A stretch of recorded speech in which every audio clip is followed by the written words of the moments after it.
at the studio. Prior to the introduction, I think Lawrence, you're going to what you and Brian are going to introduce the project.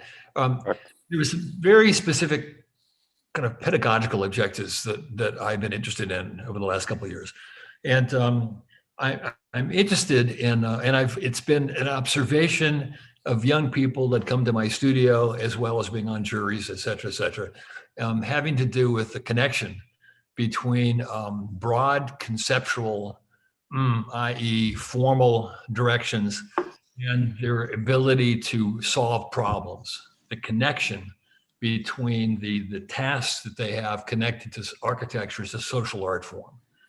And I found there's been this incredible disconnect between the formal and also kind of a very repetitious set of ideas from school to school, and their inability to make connections. And some of it is triggered by just really day-to-day events. And then I had a young person out of SCI-Arc in my studio, and he was, I think, one of the best, very, very strong guy. All right.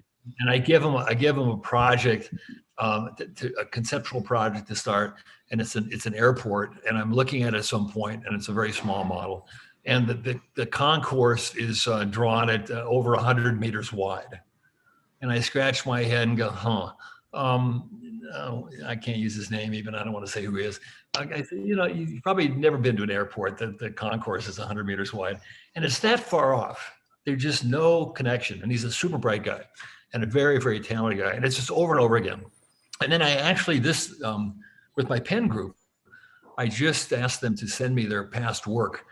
And it's, for me, and again, it's my own critique, they're showing me plans and sections, and the work is all kind of self-similar, and it's post-digital, and it has language that's, you want to see aggressive, I'd say it's the state of the art, but it's this stuff. And then it's just got lines in it, and they're fake drawings. They're not really sections, and they're not really plans, and they don't do anything. They just look like drawings. Anyway, I've been really fascinated with that. And then with that, that's number one, making the connection. Number two is that I'm finding more and more people that don't have the grips of their own formal creative process. And I've been interested in developing a system of thinking that's both collective. So there's a group project, they can talk to each other, and they're working on the same project to some degree. And it gives them freedom, actually, that without the rules, without structure, there is no freedom. And but they actually have a better grasp of the systems that they produce their own work, their own creative kind of notion, that they can locate it and they can find the project. And again, it sounds ridiculous, but again, I'm finding that more and more students, even with very strong portfolios, somehow don't grasp it. I don't know what happens, because some goes from an instructor to them, but they don't really understand the actual formal premises of the project, et cetera. And anyway, my focus has been that. And we started with a very kind of particular kind of set of exercises having to do with a combinatory language that I've been working with, et cetera. And okay, with that, you wanted, and I gave a project that was urban. Ooh, a lot of you, Henry, David, Bill's not there yet, Craig, that have been, John for sure, that have been on my juries in the last 10 years. They've been highly urban, and they've been connected to the Now Institute. And this is probably the most formal. We got started with kind of a formal idea, and it was also kind of a less urban project in a way. It was more about context and the connection of a site. And you're going to see that in the project. It'll be a little different than the stuff you've seen, which was much more linked to a broad urban understanding, and it was more strategic, let's say. And this one is going to be a little simpler in that sense. Okay, with that, I don't know which one of you guys wants to start. Brian, will you pull up the PowerPoint? So you guys are going to work together? Yeah. Okay. Yeah, we're going to do it together. Hopefully it works. I share my screen. Yep, it's sharing, Brian. Can you see the screen? Yep. Okay. Do you want to start? Yeah. Right. Oh, okay. I just briefly introduced the site.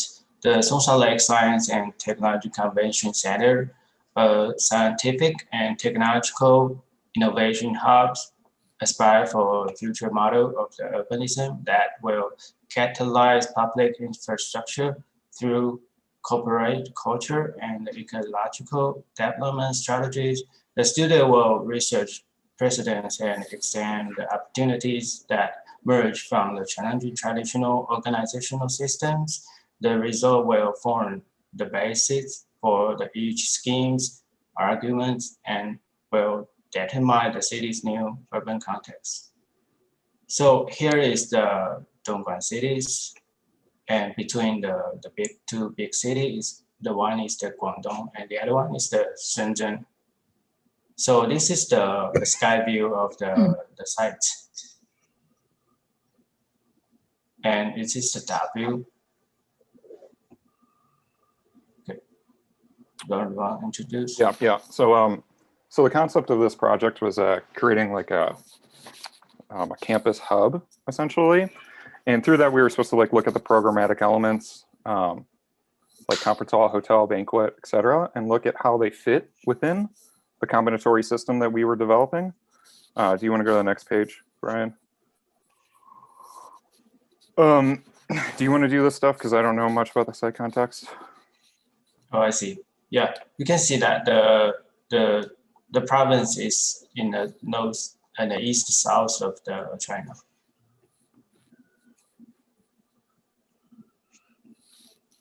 Okay, Doran. Yeah, again, Dongguan with a population of 82 has, 8.2 million has 131 universities in it. So this point in our project, or at least on the site, we're looking for like connection to these different varying points. Do you want to go to the next one? Just looking at other like demographic populations of the city in the context around our site. Brian? Looking at, again, different contexts like land use, industrial, residential, green belts, education, things that start to like impact how we think of the organization or like the connection points to our site. Next one, Brian. Yeah, and so this one shows like the various natures of those things, like the parks and how there's over 1,000 parks within the area. Our site is situated within that kind of greenbelt area with parks surrounding all of it. So there is some sort of natural consequences for what we're doing, and we have to be aware of those as we move forward. Brian? Yeah, so again, just showing those same type of different things, like the universities being more northern and eastern, as well as showing like the different headquarters and routes of vehicular connections to the site. Brian? So again, touching on the research precedent that I mentioned earlier, we just kind of looked at different concepts from different architects, like the UN Studio or OMA, Tampei's Performing Arts for like this concert hall that we were designing. Brian? Again, same concept with the exhibition halls and different things. The Grafton Architects one, we noticed that there was this consequence of like hotel bleeding into the concert hall. So we were looking and investigating those like different situations where two programs could meet and cause like some sort of system or situation. And then here's the conference center. Just again, basic diagram, Brian, yeah. Hotel, looking at different hotels, configuration of rooms and how it might play into what the project will become potentially. And again, this is all just like us looking at these various things, like with no idea how they really fit into the combinatory or what our project will be yet. These are all just precedent research. Brian? So never static, the contemporary city is dynamic and unstable and increasingly difficult to trace as a linear process. Combinatory urbanism offers an alternative, the method of the urban organization that integrate flexible frameworks and a relation system within which activities and events and programs can connectively play themselves out. So this is our primitive scheme how to using the combinatory system with grasshopper. So yeah, that was a study done to like kind of start to conceive how the different pieces and parts of like the combinatory can start to like show you the way of program potentially. The combinatory used like surface, object, point, and line as a way of developing form, or at least formal ideas of the connection that Tom was referring to earlier. And that then becoming some sort of basis for the project or the big idea of your project. Do you want to go to the next slide, Brian? yeah. And so like leading to this is our concept diagrams, which were derived from the consequences or the informative information that was gained from the combinatory studies. So we have our 5 schemes for our 5 projects: line, edge, peninsula, object, and connectivity. Do you want to go to the next slide? Tom, I saw you draw something. What's up? Okay. Yeah, and then these are our projects right now. Yeah, so the first will be the Wilson. Okay. Hi, Wilson. I'll share my screen, and my partner is Shan. Hi.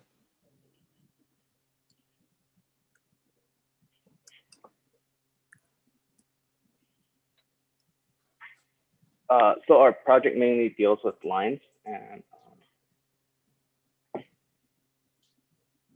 so in our initial combinatory workshop, we were interested in looking at the ability of line densities to generate these arbitrary shapes and forms.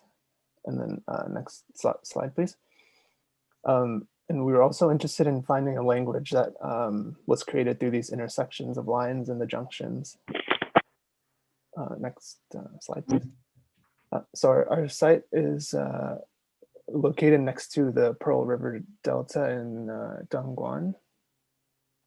And then we, Songshan Lake district is a tech invested district with old industrial towns within it, but they're quickly turning into a high-tech research and development hub. Next slide, please. We focused in on this and on the lakeshore area and specified areas of the peninsula and the artificial islands that are within the lake. And we extended its our intention is to extend the urban connectivity and create an infrastructural network between these islands. So essentially hoping to, in the future, create public areas on all of the connecting all of the islands together. And then next slide, please. And so we further that idea more specific to the island that is our site, and we took the infrastructure of the city and bisected it into public and private functions, allowing for the connection of public individuals to, I guess, in a way, see and participate in the private functions that are happening on the site.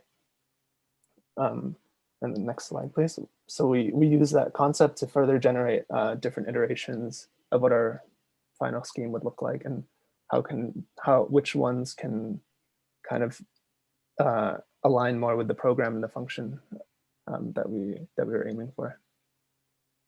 Yep, and this is the plan view of our sort of final iteration that we're presenting today. And it deals a lot with sort of the composition of the lines, the organizational of the lines, and the integration between the line infrastructure and also objects, and how sort of all these integrate also with the shaping of the island. And then sort of consequentially, we're also looking at how these lines perform sectionally and kind of the spatial conditions. So we sort of took a lot of different sections through this language, and we're looking at sort of how, and longitudinally, how these sort of lines and bars and objects has this relationship with the island itself. And then more importantly, with the cross section, we can start to see how these bars also, along with the infrastructure system, morphs its way around and from sort of these scattered floating bars into a sort of big plinth floating above the island, and its integration with these different objects, including sort of like the concert hall and stuff. And this is a sort of quick serial section through our project. And also, as we mentioned before, how these bars sort of morph and changing the shape through its sectional qualities through the site.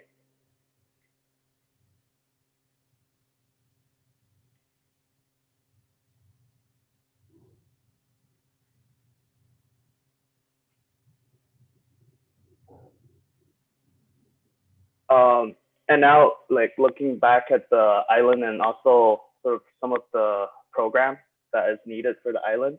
So off the infrastructure system, we have this large public park to the north. And then this exhibition hall, which is sort of under the highway. And we also kind of took these programs apart into their individual objects and look at it from different ways. So this exhibition hall is sort of this big negative area created by the void space created by the lines. And this is a worm's eye view through the exhibition hall. And we see sort of the highway and the catwalk sort of penetrating through the exhibition hall, which allows sort of users to look down into the exhibit. And then the conference hall towards the east side of the island. And then we also took this out and sort of create different, more playful interiors and different sizes of conference hall across the 3 levels. And then the hotel rooms are nested within the bars itself, and with 2 levels, creating sort of a north and south view of the lake, which is connected down into its banquet hall. And also finally, the large program is the concert hall, which has a connection of the sky bridge to the hotel, and then coming down with the grand staircase into 2 levels of seating.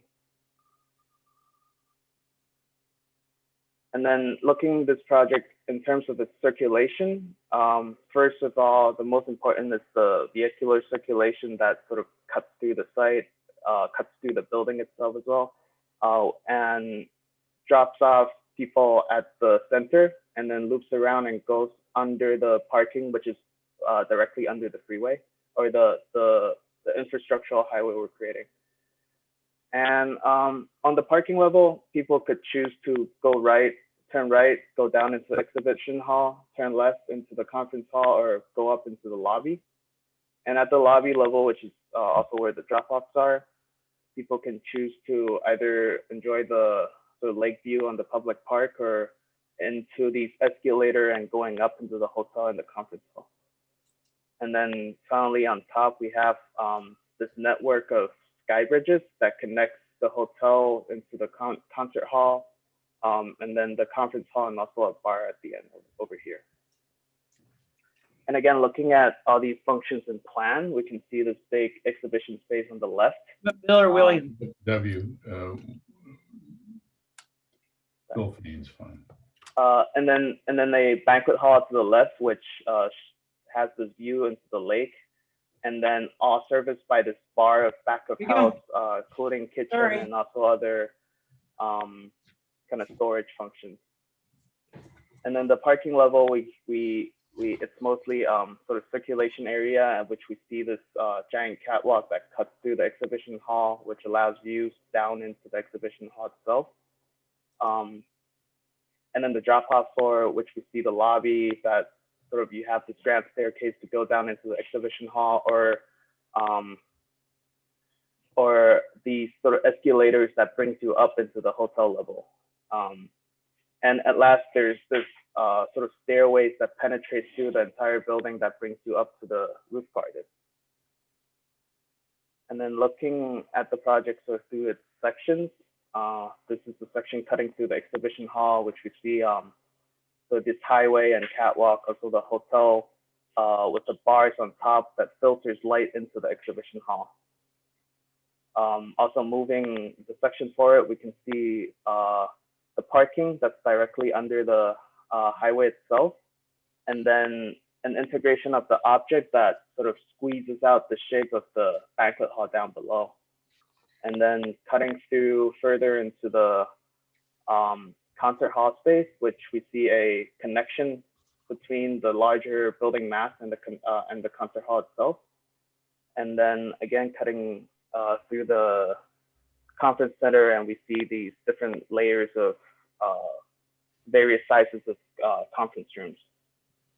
And then a long section cutting through the thing, we see from the lobby, people can circulate down into the main floor of different functions, or up through this sort of long winding stairway into the roof garden here.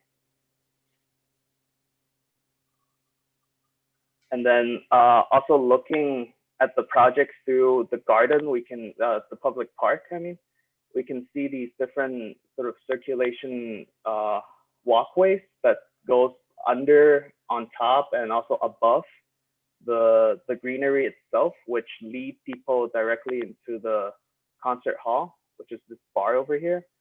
And from the layout of the concert hall, we have like different waiting areas, different lobby areas. There's a main one here, and then two foyer space, which leads people into the seating area and various sort of entrances. And from this sort of foyer space, we have the staircase that winds up into the balcony level, and also with sort of three kind of these objects nested in as seating for the balcony, and which the staircase continues to go up, reaching the sky bridge and with a direct connection back to the hotel itself. And section through the theater, we can again see this staircase that comes down, and also the different levels of the concert hall.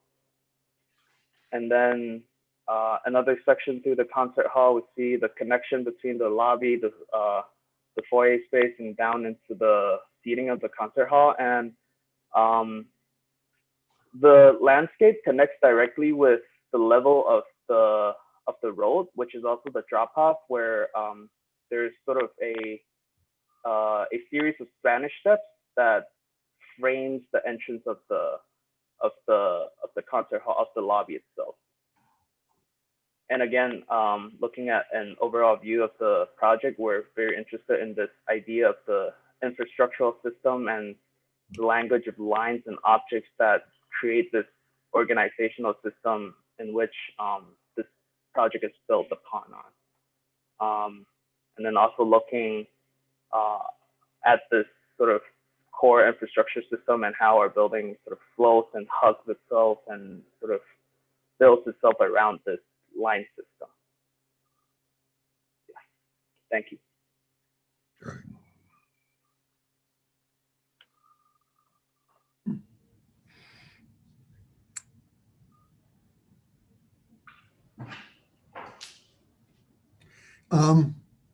Okay, I'll dive in. I think it's really incredibly intricate, and it looks like you've worked out all of the, the sort of physicality of the building complex. But throughout, I kept wondering, well, where do people go after the concert? And how does this become a cultural event between the convention center and the concert hall, and become something where people can now exchange thoughts, drinks, sort of meet and greet one another after the concert? Disney Hall suffers from that. There's nothing to do after a concert at Disney Hall but go down and get in your car and drive away. And it seems this is an opportunity to do something that meshes the social context with the artistic context, so that there's an operational philosophy that gets a bigger bang for the buck. Yeah, I guess we have sort of thought about this as a just as this public park area, which is directly off the highway and this road that we're creating, and we're sort of using this infrastructure system as the sort of connectivity throughout the entire site. And what we were thinking of is everyone would gather on the public park, and that would be like the biggest social gathering area for us. But I get what you're saying. Like it seems like these sort of different programs might be too segregated from each other, and maybe there's a higher level of connectivity that could happen between them. I presume, oh, sorry, Craig, were you going to say something else? Nope. Okay. I presume this is in a pretty vulnerable water aqua ecology. Is that there's a lot of erosion here, a lot of current, a lot of things going on. Is that fair to assume? I would say this is a more like artificial reservoir, more like, and everything is precise and controlled. And a lot of these islands on this lake is actually artificial. So I think there's a very big sort of range of malleability that we could have on these islands. Mm-hmm. The whole thing is a reservoir, and the whole thing is artificial. And it's part of the state mandate to make this fake picturesque destinations to incentivize basically their new technological cities. Yeah, I mean, one of the tricks with reservoirs, and I have to say, I appreciate the scheme. I love the kind of vertical ascension through here, and a lot of the textures that you're getting sectionally as I cascade vertically from the parking lot up through the scheme and then look back down and turn back around and look across the building. I think there's just some really delirious moments in this. And I also think that the thesis of understanding this as a piece of infrastructure, I think is also quite interesting. And I guess I'd like to explore that a little bit further and hear more from you or the jury about that. You know, one of the things about reservoirs, at least in the States, and I'm assuming this is probably applicable here, is that you want humans to engage them, but they can't physically engage them. Like you can't swim in them, you can't interact with them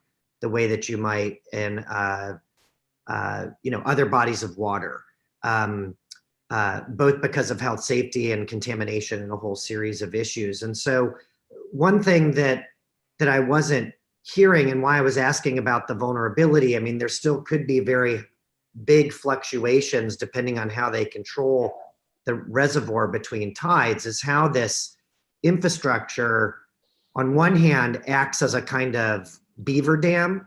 You know, I mean, it looks like a bundle of sticks, and I can imagine a whole kind of hydrology acting upon this that would be pretty exciting based on what I'm seeing in plan and section. And I think, to speak to some of what Craig was talking about, I mean, I've been to Dongguan only once. I'm not that familiar with this area, but I can speak to the practices of the shoreline in Hong Kong, which have a very local, lowbrow set of, and along the Shenzhen border, of fisheries, a whole bunch of activities that really, many of which are illegal, but they script a series of rituals that ingrain themselves in the social unconscious of the city that's quite important, that I could imagine being a kind of critique of what E just said. Instead of just looking at it and it being a kind of picturesque infrastructure that gives me views, it actually propagates other kinds of habits or ways of interacting with that water. Again, I'm not suggesting that you could allow people to swim here. You know, again, I'm guessing there's some constraint with that. But given the kind of beaver dam logic, it seems like there could be a whole bunch of interesting ways that I'm tinkering with that water, more aggressively than I'm seeing in your presentation. Now, again, I'm bringing this up not so much as a critique, but as an area of exploration and maybe further development. Whether or not you've gone there, I think you could go there quite easily. And I'd love to hear if you guys feel that that's an interesting territory, or, any thoughts you have about that. Yeah, I feel like it's super interesting what you're talking about in a way that we only sort of visually critique the surrounding of the site, but we never sort of think about how we can actually really sort of engage it with the people that actually use it. But to my knowledge, that around this area, there's not a lot of sort of sports facility or water sports facility on the lake itself. Maybe it's because of some regulations, but there's definitely sort of fishing. I'm seeing like fishing is a big thing over there, but that's it. There's nothing else, or like people actually only not really engage with the water itself, but rather just look at the water. So I get what you're talking about. It's like super interesting, but we haven't really gone that deep into that direction yet. But I feel like it's a very sort of alluring direction to go into. I think it's important to kind of clarify that the actual motivation of this project from the government was to create some sort of a cultural or entertainment destination that would become like an anchor point for all future investors that would actually invest, like venture capitalists that will actually invest in the burgeoning technological community that is emerging around Dongguan. So Dongguan used to always be a satellite to the biggest manufacturing city in the world, Guangzhou, about 30 minutes away. And now they're elevating this into a whole new tech hub. And they're seeing this, saying that you can't just go to, let's say, like a technological company. You have to create a whole new cultural destination where investment discussions can occur. So that's basically now this new prototype that the state is doing for across the entire country. That's cool. It also reminds me of, it feels kind of extra state too here, because the project really goes far beyond what's there sort of geologically. It makes its own island. Okay. And so it's kind of cool that way, imagining it, it's like old Berlin or Macau or something like that, but it's inside of another country. I also just really think it's so powerful, Wilson, what you guys did with the hotel. I have to say, like, it's not often that you see a hotel type being jammed into, let's say, an alien formal type. So like we all know about the repetitive floor plates and the density of most hotel types and towers and all of that, or the village model, another one like the suites spread out. But to see it crushed really down into like a mat building, let's call it like an aerated mat building, and still have it work with corridors and windows and all of that, looking diagonally down instead of just extruding up, I think is pretty powerful. And so like, it's just such a nice approach to what Tom set up at the beginning, which is saying that, like, listen, we're gonna start with the forms, but we're gonna, and I wouldn't say this is what you guys did, but the forms are gonna have a kind of intelligence in them already that makes them viable as architecture and typologically. So like, I just think we just have to remember like what a powerful move that is to apply a form language which is totally alien to something like a hotel, but that it completely breaks open the type. And so I guess I just want to point out that like the idea of the formal type is radically different here than the idea of the programmatic type, and the way that you mesh those together, I think is super cool and interesting. Tom, Makes for a very low slung, awesome building. Sorry. Yeah, I was going to follow up on that. I think that's a really, really great point, because I think, you begin with this combinations of lines, points, surfaces, and objects. But I think the issue of scale is really, really interesting, building on the first comment you made about the 100-meter wide landing path. But it seems like once you sort of take that leap and say the building really is going to emerge out of a series of formal relations, then the question comes, I always think, like, what is motivating the form? And then scale comes into it. So what I really like about what you just said, Tom, was the notion that we're beginning to challenge typologies because we're sort of accepting the given of the form, but yet at the same time, those typologies or the form, I think, do need to morph or deform or inform those typologies and based upon dimensions. So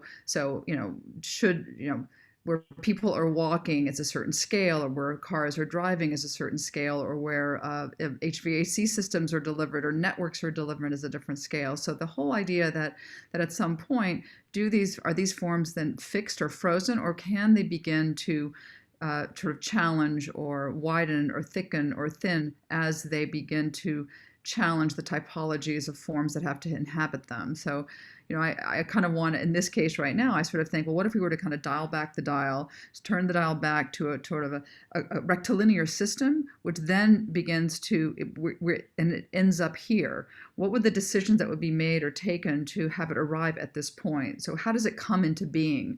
And that might challenge a little bit the premise of the studio, that you begin with form and then you sort of discover what its implications are. But I think how things come into being and what the resistances are, that for example, that roadway can only be bent at that angle because of why, right? Is it for view or for vision, or it has to do with highway dimensions or kind of, infrastructural kind of conditions or codes, or so that to me really begins to kind of challenge, allows the forms to sometimes begin to challenge what you discovered and push them into another direction. And at times, some of these forms seem a little bit difficult, right? And maybe it goes back to, again, it's the first comment about, where do you hang out after the performance? So to me, that's really an interesting resistance that the project can give you. And Ray, are you suggesting, I think you are, that once all the data manipulation and form manipulation that's done in the computer, that you would come back and fiddle with the form now and recognize that, oh my goodness, this long corridor that's serving all of those hotel rooms, which is a brilliant stroke, is also kind of a super highway to get from one end of this pedestrian, as a pedestrian, walk through that corridor than rather the formal connections, and then say, oh, this could be used for something besides getting to your room. Exactly. To get from the convention center to the concert hall, say, because they do operate, it seems to me, like conduits. There could be much more borrowed languages and borrowed programs. It seems a little bit too fixed in this sense. We only walk, or we only sleep, or we only, perform. But the idea that we could have these sort of programmatic blurrings because of the forms that have been derived from the formal, inquiry. Yeah, I think that there's something kind of nice about those on the top, right on the top middle right now. Those, I guess, they're north-south striations, because they introduce a kind of disruption of this system where everybody's always going somewhere. It seems as though the highway has determined the primary formal element of the whole thing, and as a result, that upper bar gets extremely thick, that you can see in your plans, to the point that there's a kind of almost no man's land of lobby space outside the hotels. But the thing is that, and I think that you're handling these things very, very, very intelligently, and especially given your original supposition, which had to do with the public and the private, and the idea of the line and the linearity. There's a lot of that going on. What I think is really wonderful, though, is that strange sort of duality. Maybe it's a triplicate of the auditorium and then the thing that's not an auditorium.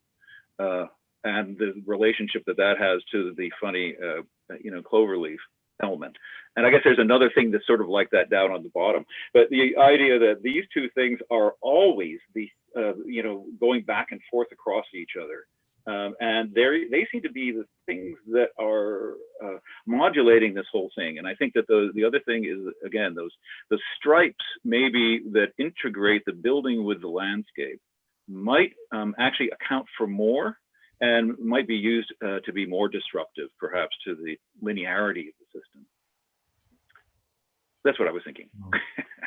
One quick comment in relation, which I agree with all the comments, which I think are right on the money. But a couple of things that I was thinking when Tom was introducing the logic of the studio. I wonder, particularly in the issue with this being entertainment, recreation, and so on, if and with the notion of infrastructure, if the typology could be liberated from the relation with the form. So I wonder if the hotel rooms can start to spread in different forms and to really maximize certain kind of a force action that you push yourself with trying to deal with the forms and to interpret the program, and maybe not to try to assign a particular type to a particular shape, but to distribute the type across multiple shape and vice versa. So almost like, I don't know, I have the sense as many of these entertainment formats are like maze or things to keep you trapped. So I wonder the project could use in which the typology start to move from pieces to pieces.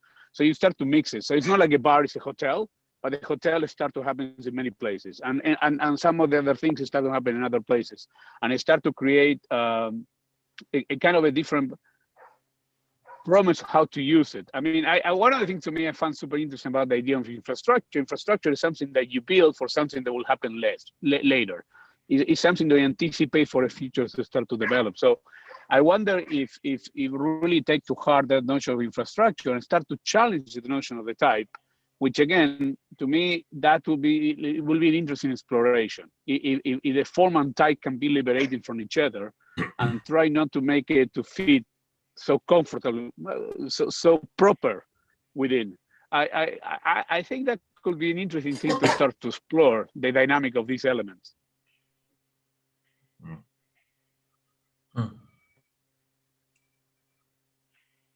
Yeah, in a way, we sort of take the first exercise, like with the scripting and the sort of language that we're creating as sort of in some initial cues for how we're gonna sort of develop this project. But there's like, as Andrea and Craig, you guys were talking about earlier, we definitely did a lot of moving back and forth motion with sort of the scripting, the computer, and also some of the physicality of the thing, and how like the bars doesn't come up as thick as a hotel needs to be. So there's definitely some push and pull motion to sort of start to create these different spaces. And also like the exhibition hall, like you cannot fit in a large space like that into something that's linear. So what we decided to do was to use the negative space created by these cluster of the bars to create this larger void space that creates this large sort of open space within and it sort of still goes along with the entire language of the thing. And the thing that we struggled off the most was the concert hall, because there couldn't be a concert hall that's fit in the bar. But sort of that's why we started to play around with like a combination of different languages with the objects itself, and also how it sort of creates this relationship with the bars. And in this way, it liberates us a lot into sort of not fitting in, but generating different typologies within this site, and with this sort of more complex language, and how we can break it down into something that's more usable. I think if I could just add to that, I mean, I think much of this kind of method, if we can call it that, that Tom and E have set up, is about opportunity, right? I mean, it starts extremely formal with what I call sticks, elliptoid figures, both solid and void, fields of lines and folded planes. At least in this recipe, we'll probably see a few other ones.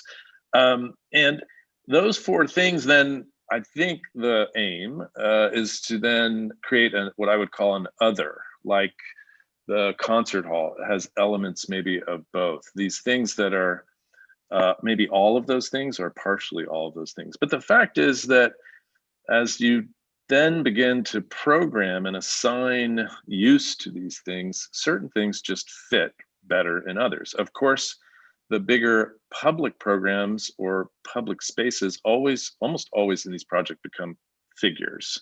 Those are usually the elliptoid combination figural pieces that are special and differentiated from what I would call groups of fields, whether that's the lines or the folded plates. These are tissues that work well for open space, offices usually, things like that, the kind of non-specialized program.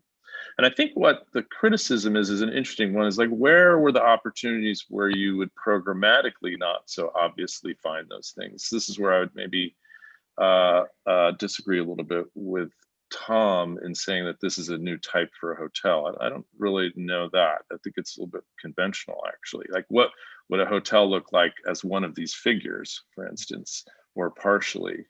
And then finally, you know, there is so much circulation. I think Val mentioned, like, I'm looking at this middle plan, and if I could kind of imagine shading what's actually used versus which is semi-interior or circulation, like the widths of freeways, I wonder if it could have gotten thickened a bit. Like, I mean, I'm sure you were open to adding program to the project. Like, I would have liked to have seen more. And there is a kind of, while there's certain, when you described the bridge through the exhibition hall, which was great, you know, to be able to walk through above and have a cross-pollination program, one sometimes wonders with this kind of projects, like, how many bridges do you need? And how many connections are there, you know? But I want to commend you for the dexterity of the skill of what I think is the point of these projects, which is finding that other, using repetitive types that then create something unique that is unlabelable, or you know, I can't say that in that upper left drawing I'm looking at, is that a figure? Is that a line? Is that a stick? So that to me is a successful mark of the aim of the studio.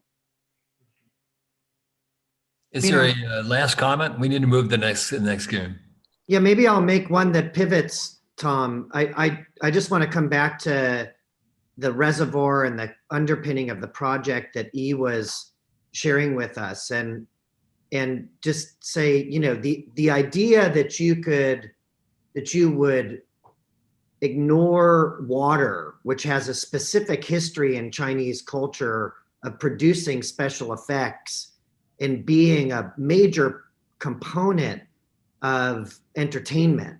You know, I'm thinking of Shichahai in Beijing, Zheng Yimao's project outside of Shanghai. I mean, this has all of the ingredients to begin to produce those kinds of effects, and I think is starting to. But in the grander narrative, the proposition of how this becomes entertainment, you know, we've alluded to some of the granular components of it experientially, but I think that bigger tug, Tom, you know, in terms of how you're pitching this to the government, and Wilson, you know, what is that produces that kind of desire line, if you will? I think the water's there for free to critique and build upon the history of a culture that has a very strong relationship with manipulating water in some pretty crazy ways that you could work with. And you know, probably some other projects will do that, I'm assuming, but I think you've got everything here, Wilson, to do that. I would encourage you to, and it's close right now. I would encourage you to look at that further. Good job, guys. Okay. Thank you. Tina, thank you, everyone. You're up.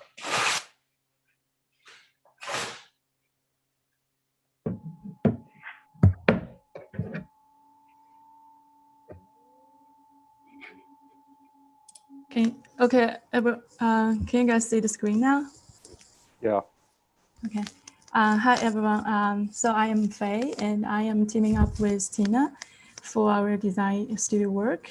We are pleased to present our work to you, and we hope you will enjoy it.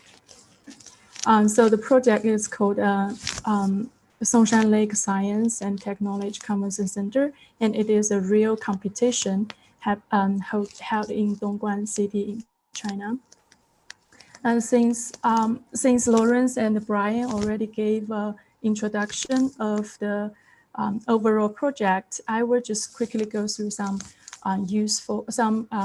background information that useful for us. So Dongguan is a prefecture level city in central Guangdong province, and it is an important industry city in Pearl River Delta that encompasses a densely populated urban center. So Songshan Lake District is the home for the major tech corporates and university institutions. And our site is one of the numerous islands in Songshan Lake, where it lies at the lakefront with winding coastlines, gentle terrain, and lush vegetation. Because in the background information they were mentioned before, Dongguan has been through the transformation from an industry city to an innovation city. However, we just noticed we just focus on another characteristic of this city. We found out Dongguan has a very incredible rich green image that makes Dongguan one of the greenest city in China. It has 1,200 parks, 36 forest coverage rates, and the overall 46. It could reach 50% city green ratio, and so it is ranked as one of the 10 greenest city in China. And this this background set just an eco theme for our design.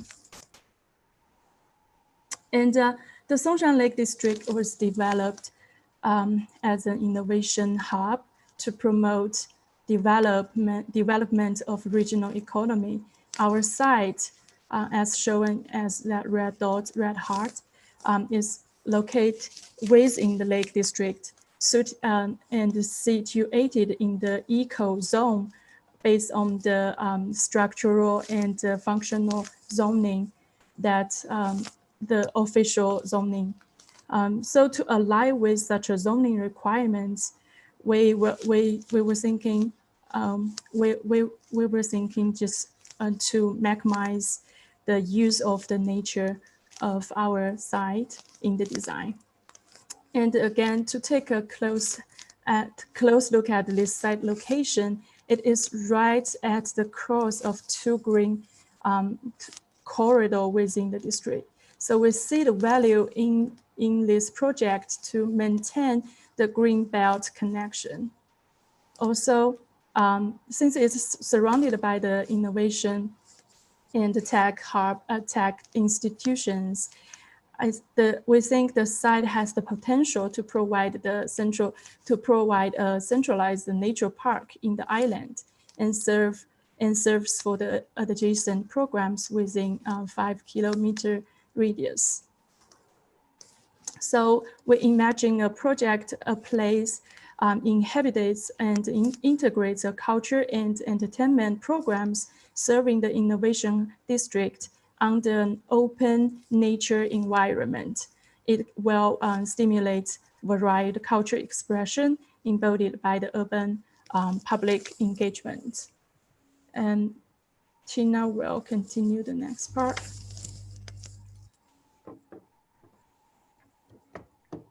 So according to the design brief, our aim is to provide a 4 main programs. So this is very straightforward on the screen. Next.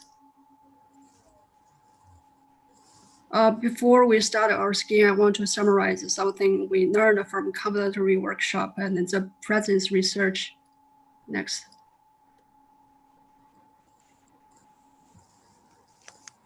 So 2 weeks workshop is very helpful to for us for develop a new ways to think about design. So we took the site as a whole and started with the primitive by playing the 4 main elements: object, surface, line, and points. So with the aid of the computing algorithm, each system interact with the others, which unexpectedly allowed for a more complex and interesting geometry. So the dominant system also determine our design strategy and the object-oriented, surface-oriented, etc. So the right side, the dashed line highlights our work. And then from the present research also help us to have a better understanding of how this program work in terms of the size, functional space, and then the configuration, layout, and the circulation.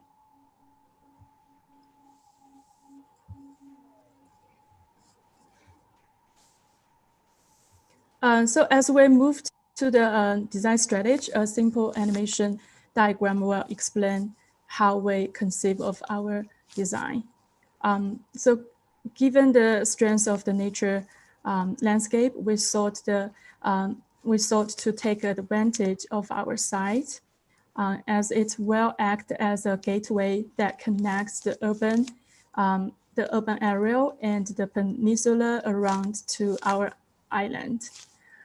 So we'd like to preserve as much as possible land to build as little as possible for the step one. That's the important step one. And in terms of the main access point for the vehicle is, we located it on the west side as that's the because that's the primary direction where most visitors coming from the urban area. Last, we use the object and the surface system to attack the edge and define the project. So the central area, is left as a green park and a public space, and the buildings are pushed to the edge. So here is the figure diagram of the edge scheme. And then we will move to our scheme. So this is our site plan. As you can tell, the visitors drive through the Nanhu Bridge, will connect to the main access to our site, the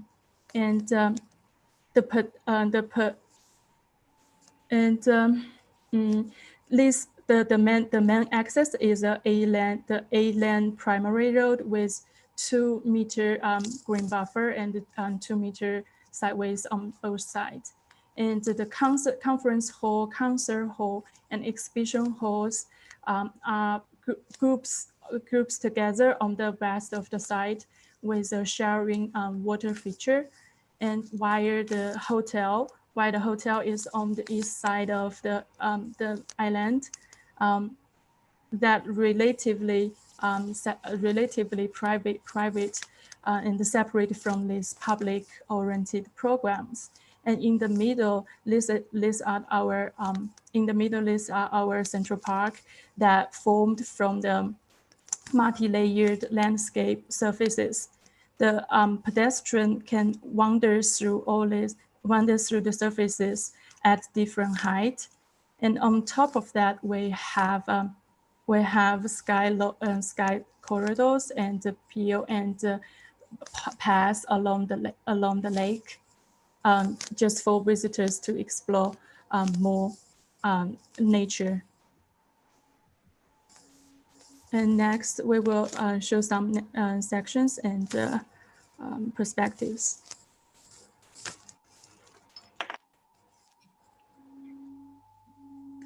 So this is the section of exhibition hall. The main display area is actually on the upper floor, and then the functional, the lower floor is actual function space like some store and cafeteria area. Next.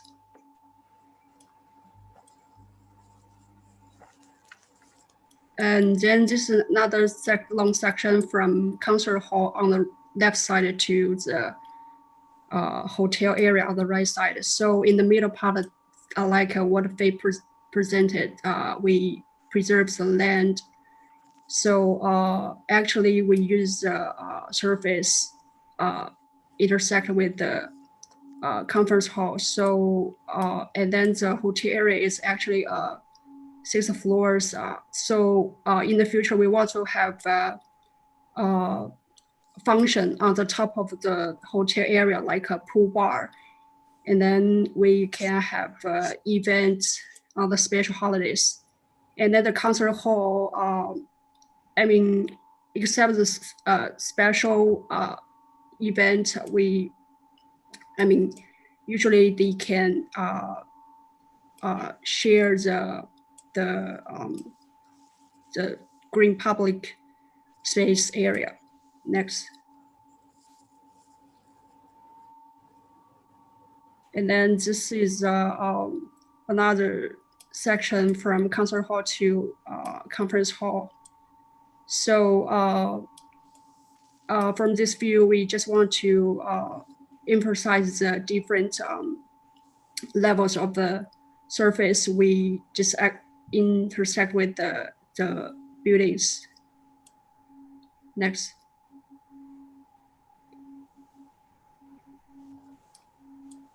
And then this is another view from, we are cutting our bit of the land and exhibition hall area, and then view to the hotel.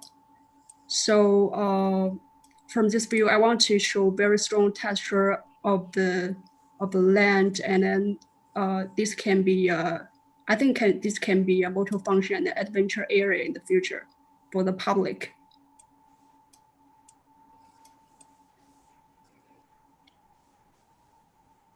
So this is another view. We are cutting the exhibition hall area, and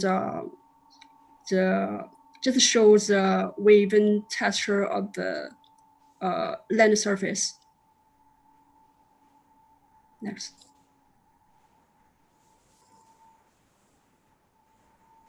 This is the main access to our site.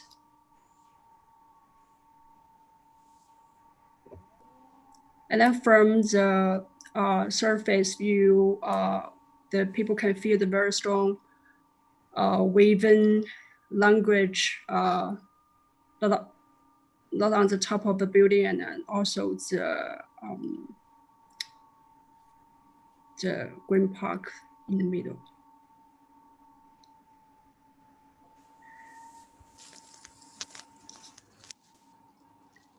Next.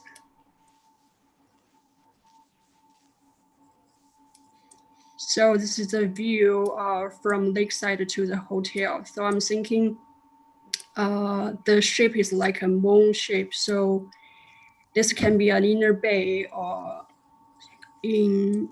can be a function like a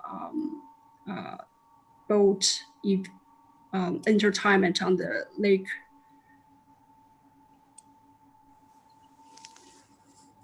Okay, so to summarize, there are 3 strengths in our scheme. First, preserve the nature. Our site area is 63,000 square meter, and the FAR is 0.5 per the design requirement. But our landscape surface takes up 80% of the land and be kept as a centralized park, which the green ratio exists way more than required, not even just include the green roof. Also, the multi-layer and landscape surfaces intersected with the original hill terrain that provides a unique experience for the visitors, allowing them to wander through the surface at different level. And second, the building layout, the 4 main programs are pushed to the edge. Such a layout makes full use of the nature around, offering the visitor with a fantastic view by facing both landscape surface and outwards to the lake view. And on top of that, The public-oriented programs are grouped together on the west, while the hotel is separate on the right, to have some privacy. And the third, our circulation. We have vehicle and the pedestrian circulation well separated. Also, we have a feature walkway either above the surface or along the lake. So when the vehicle directly enter from the main access and goes to goes to the parking lots. Well, they drop the visitors, and then they enter into each buildings. Then on the surface, that's the pedestrian path. There are different variations of the pedestrian paths, allowing the visitors to explore in the nature park. And the third level of the circulation is these featured walkways, either above the surface or along the lakeside. So all these three levels circulation well organized together. That's our scheme. Thanks.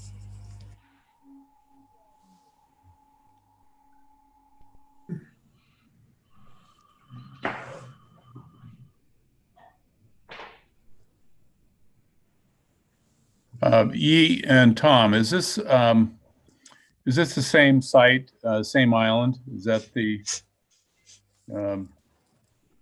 or do you have multiple sites from each of the same site, Bill? Okay, same sites. Okay, good. I'm wondering, the concept of open space is really important as an organizer. In many ways, it can be an organizer as opposed to circulation, although circulation becomes rather important. And I liked your analysis of the region and how you sort of brought this down with two crossing axes of open space. But I wonder, once you go to an island, you're dealing with a kind of a different animal. And the important thing about an island is that you can see it, because the water, as said earlier, the water becomes a really important composing element. That is, it sets off the island as an object. And so it affords you an opportunity to do something you might not be able to do if you were in the middle of a city, because you are separated from the city here. So in a way, to make this place successful, it goes back to the combinatory elements, so the idea of combining. And Hernan talked about this in the earlier scheme, where you actually, you began to use the form, and others talked about this as well, to create new relationships. And I think what's important about that, if you think about the fact you have to bring the city to the island, is that density becomes rather important, and combining things becomes important. So the thing about this scheme is you've created a perimeter concept where you're beginning to create sort of identifiable projects that don't necessarily combine with each other. They're distinguishable by their own geography. The open space becomes an organizer in the center, but it's also potentially a separator. So you wonder why the open space wasn't really created at the perimeter of the island, and you had a concentrated piece someplace where you really combine things, and then viewing this from various places around the lake becomes rather interesting. And then conversely, the views from this place of the surrounding city and nature, if that is what it is at the edge of the lake, become really important. So I'm wondering if there may have been the concept was almost the antithesis of this. That is, it almost wants to head in that direction. That is, higher concentration, density, more object driven, interestingly, because it can be seen. But the mix of uses become really important, going back to Hernan's point. And how do you mix those uses in new ways that create kind of new relationships that are exciting? Ultimately, the island has to be a destination, and otherwise it'll be a dead spot, you know. And so people want to come there, and it's going to have to be those combinations that are going to draw people. Yeah, we realized about that. And at the first, we even proposed a boat road on the north at the north. Since this area, they already plan to have they already have the boat route along the lake. So we were thinking to take this island as the potential to make this island to active with these water activities like boat cruising and whatever fishing and even the water park happen in the central area. The reason why we want to present this centralized park just to leave the as much as possibility to make a further development. They can add on any development and any to also bring in any events, water activities in this central area. Yeah, I would suggest if you're set on a central park like this, that you really need to get into what are the activities in that park and how do they begin to generate a kind of connectivity between the elements? Because what happens with the large parks is they don't have active elements in it, they become separators. So they separate the uses that surround them, interestingly. So I think Bill, I think they've got a really big idea here, but they haven't exploited it. Yeah, I think, Craig, you're onto something. If you really they just haven't exploited it, and I'm following along with your comments about the large, quote unquote, sort of central park. And actually, I go back to Olmsted and the area around the lake and the underpass and the way that you actually penetrate the surface of the central park to find another domain. And I think that, as I understand it, this whole park is artificial. It's over and above the parking. Is that right? Yes. And so you do have access to a layer beneath the park. Is that right? Yes, and this central park is, as I mentioned earlier, it's a multi-layered surface. They have variation of the heights. So that's why the pedestrian can wander through this park. It's kind of like a maze. Maybe we didn't think about the water activities, but we just think about the events and bring out the events. And I don't think you're understanding where I was going. You have a tremendous opportunity here to excavate some of that park and give access directly from the park into the subterranean area and to animate that with perhaps another layer of activity, which would begin to form the kind of capillaries and the kind of infrastructure which would join these buildings together. You could have a both and kind of proposition. Because I see something in your plan. I don't see that you've developed it that way, but I think there's the idea of a kind of geological crust on this island where the hotel and the convention center and so forth are geological elements. And the whole thing is kind of a Jules Verne magic and mystical island. And that narrative and that idea of something beyond the geometry and something beyond the program that has to do with a vision is, I think, what you should develop next. Develop this as a kind of vision of a special place that you go to from the city and arrive in this magic central area. Yeah. Yeah. You know, Faye, you might help Bill out in terms of scale. the park longitudinally, if I remember right, it's about 200 meters or plus minus. Am I correct? It's not Central Park, Bill. It's a much smaller scale. It's 2 football fields. That's right. Am I correct, Faye? Is it about 200 meters? A little more. Yeah, more or less. Yeah, it's not so great, but I do think that it, maybe along the lines Craig was mentioning, because I think what you're trying to do is to, Craig, is you're trying to say that under the surface there are activities and uses that really draw people into that area and allow them to go through it. So it becomes a kind of connecting park. But 200 meters is quite a long distance. So it's not as big as going across the width of Central Park, but it's in New York, but it's certainly sizable. But I think what becomes important though is what is that space and how do you manage it and create kind of these things that happen so it does become a connective space.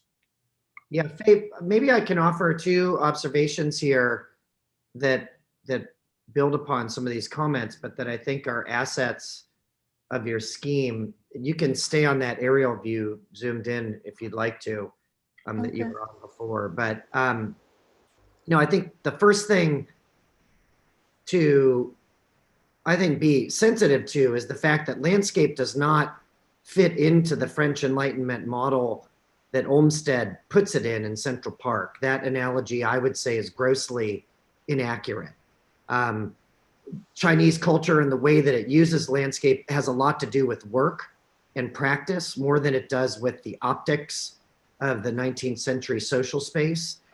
And so, it has a very different mechanics in terms of how we activate it in China. Big, vast gathering spaces are not seen as helpful for public space. They're used in very different ways. They're smaller, they're nooks and crannies. There's a general anxiety about big exposed spaces. You're not even allowed to walk on grass in most public parks throughout both China and Hong Kong. And so there's very different ways that this would be used, I imagine. I do think that the parking lot underneath and the grooves that you have here, as you were pointing to them, Faye, and as Craig was beginning to suggest that you could excavate those to unleash certain flows and get people onto the surface. And I totally agree with Bill that how you begin to program that, you would want to think creatively about that. And I think you could.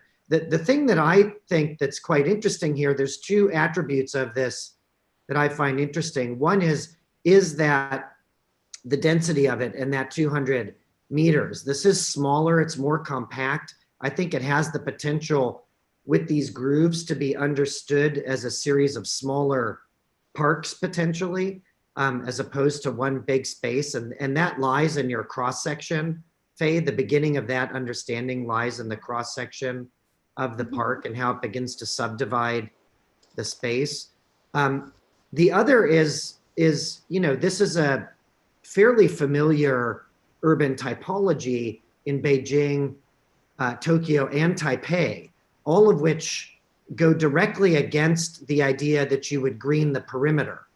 All 3 of those cities calcify the perimeter and open up a soft tissue on the interior. The Hutong live there. The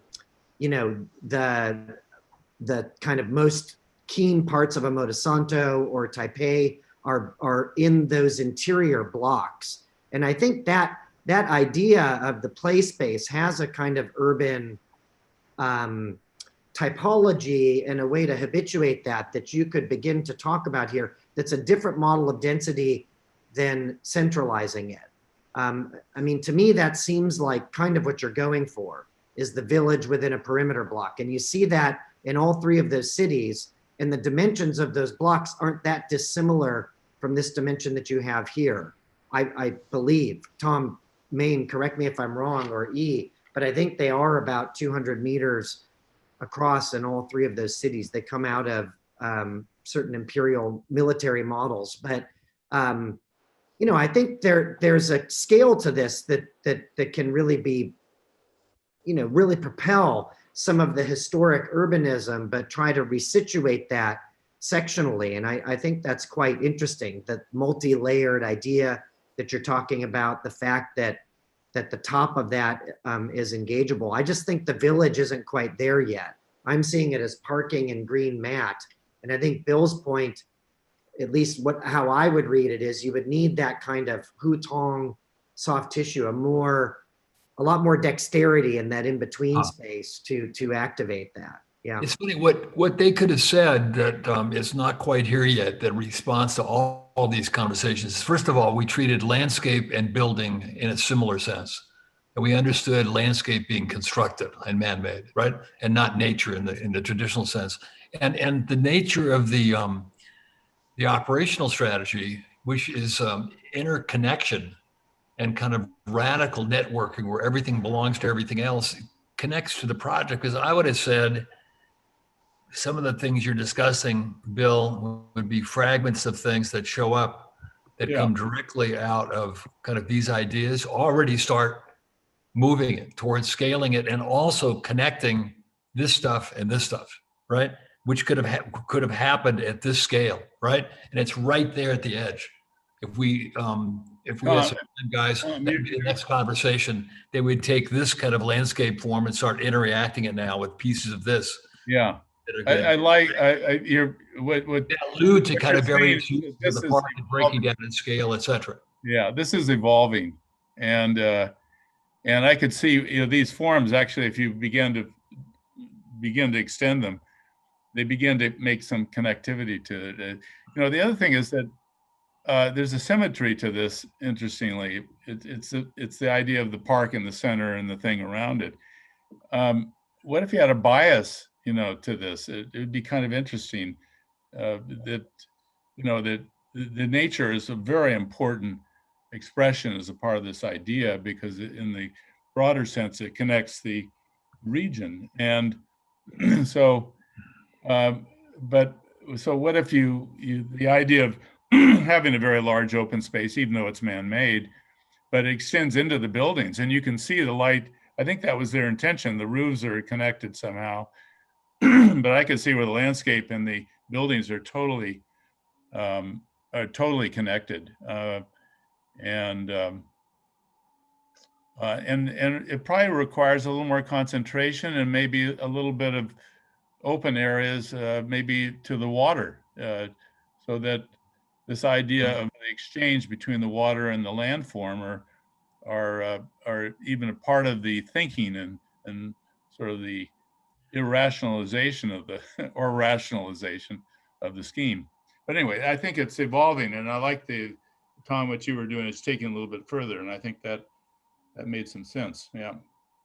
Is there once you've got an artificial landscape over the parking, for what reason do you differentiate the roof structure from the artificial landscape? Right. Isn't there some opportunity to mold the entire island into a series of voids, openings, slices, and contours? Yeah, I agree. Yeah. That could really make a magical place. Right. It's a really good beginning, I think. I agree with you, Craig. It's just evolving. It's on its way. Yeah. I think that one thing we're kind of forgetting is this dashed line here, and this thing is really a cavern. It's not just perimeter buildings on an island. And I think I keep thinking you need to just sink the island and let it truly be a kind of a grotto space. And those things, Tom, that you're drawing, they're floaties, or they hang from the roof or something like that to create that sense of a kind of an eternal city. Yeah, Andrea just Andrea, I totally agree with you that this is being still treated as surface. I guess you're saying the same thing, Tom, right? Yeah. And if you treated it like this, and in fact it's three-dimensional, it's spatial, that is absolutely a place you guys could go to for sure. Would make this much more powerful. Yeah. Wow, Bill, it would solve the issues you're bringing up incredibly. The spatials would be actually now places for certain activities, etc., right? Let it either enter, Interesting. That's they made here places for water, right? It could have absolutely been similar notions that they brought the lake into the site. Yeah, I think to Tom Wiscombe's point, you could imagine some of those channels, as he's pointing out on the edges, that they're beginning to work here, and you guys were kind of sketching out, you and Bill, Tom, that those become kind of canals that have a capillary action to pull you more deeply into the site. You could potentially flip it where you're entering through that center back out to the perimeter, particularly at least for the boat laden traffic, which which Faye was speaking to and exists already on this lake. I think that's certainly an idea. It happens with the cars already. This has been an interesting conversation with Faye and Tina. It's like a departure point. You're just ready to take off on this one, right? Really? Yes, we appreciate about all the comments. Stop drawing on this thing going, it's just got a beginning here, which is going to take off. Let's go to the next one, guys. Okay, I will still. Nice job, guys. Thanks, everyone.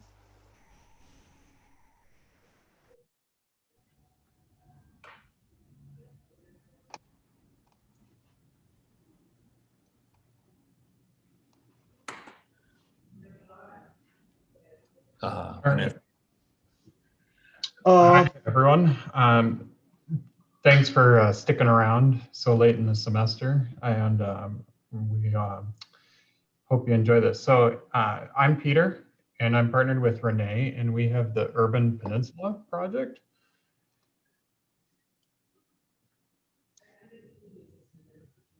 Okay, hi everyone. We start with a little research just to locate our project site and its relationship with these big cities, Guangzhou and Hong Kong. It's interesting because it affects how the development of this area is being evolved through the years. Next. The site, last one, please.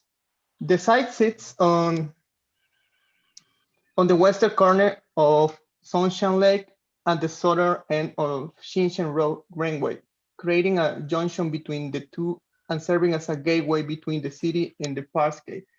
The red point is our site, and here is the historical evolution we analyze. We see that it's really interesting how rapidly the evolution when it comes to technology happened. In 1970, it was an area just mainly focused on extracted resources.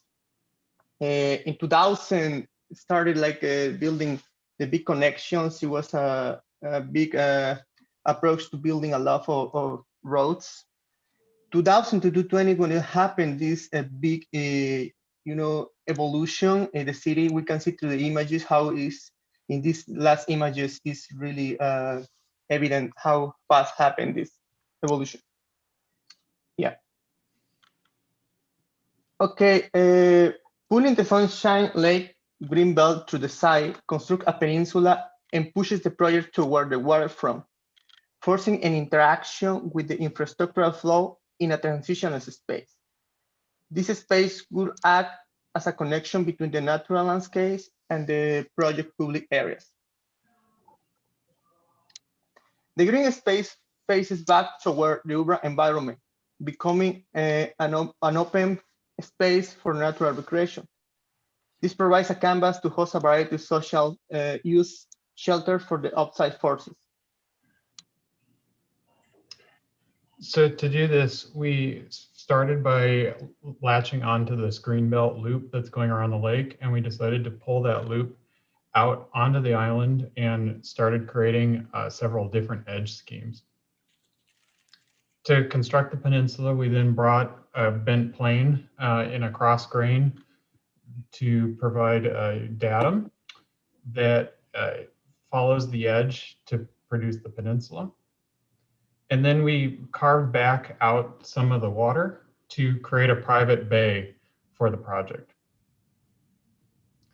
Going back to the scripting workshop, some key elements that we decided to pull through were the linearity with the one on the left, as well as the kind of the gradient of objects from a space where there's few objects to an area where there's many, as well as on the right, we looked at splitting and breaking the project apart into pieces.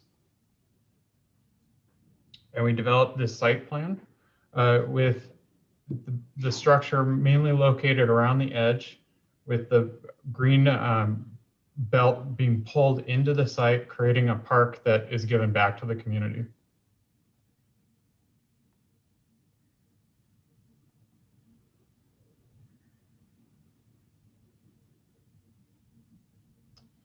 Looking at the program, we put the hotel towards the north. We're utilizing a long linear bar for the rooms, as long with a banquet hall back towards the Peninsula greenscape.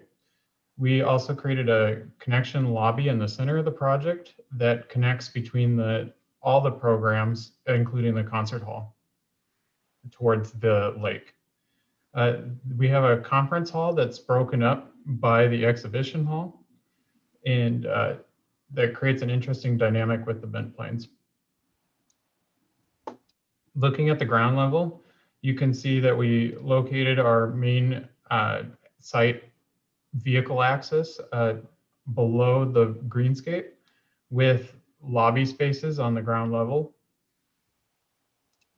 Looking at the first floor, we start to see the project come to fruition, and you can begin to see the hotel again on the north side and the concert hall looking out towards the lake.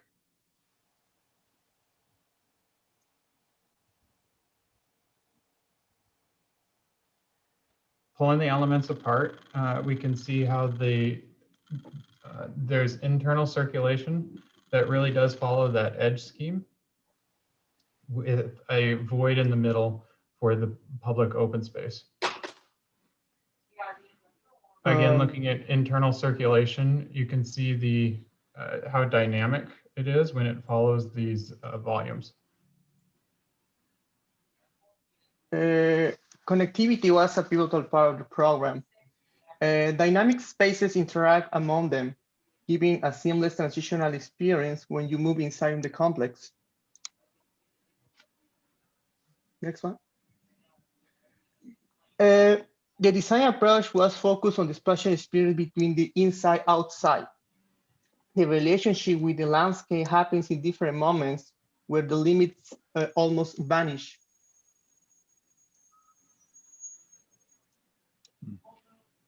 The program integrates water not only as a landscape element, but also as an experiential device. The lobby is an important point of entrance. In this part, it is the main entrance to the communicate to the hotel, conference room, exhibition hall, and our concert hall. Buildings and landscapes communicate by having a reliable connection that welcome individuals to experience and strengthen the public space qualities of spaces.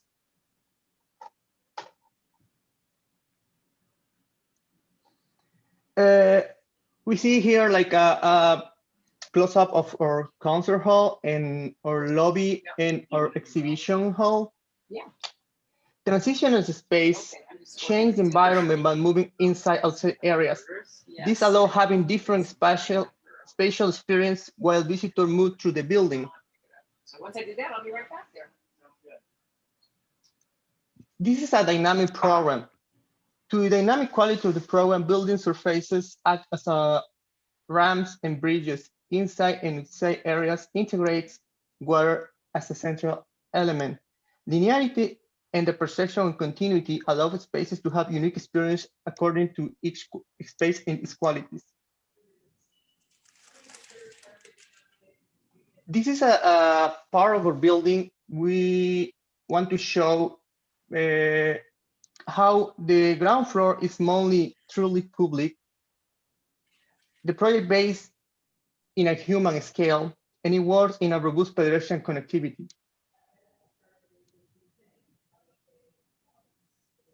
The connectivity with the building allow visitors to constantly having a strong encounter with the outside area of the program.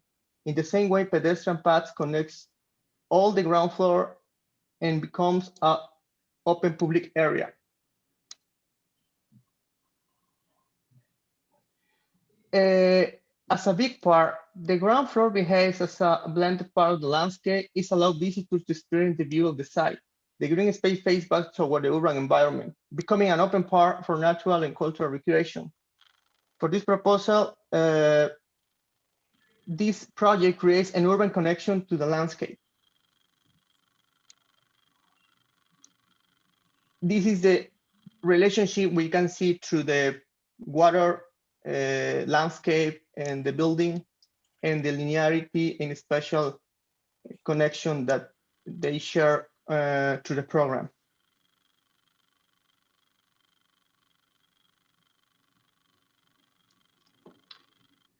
And that's our scheme. Yeah.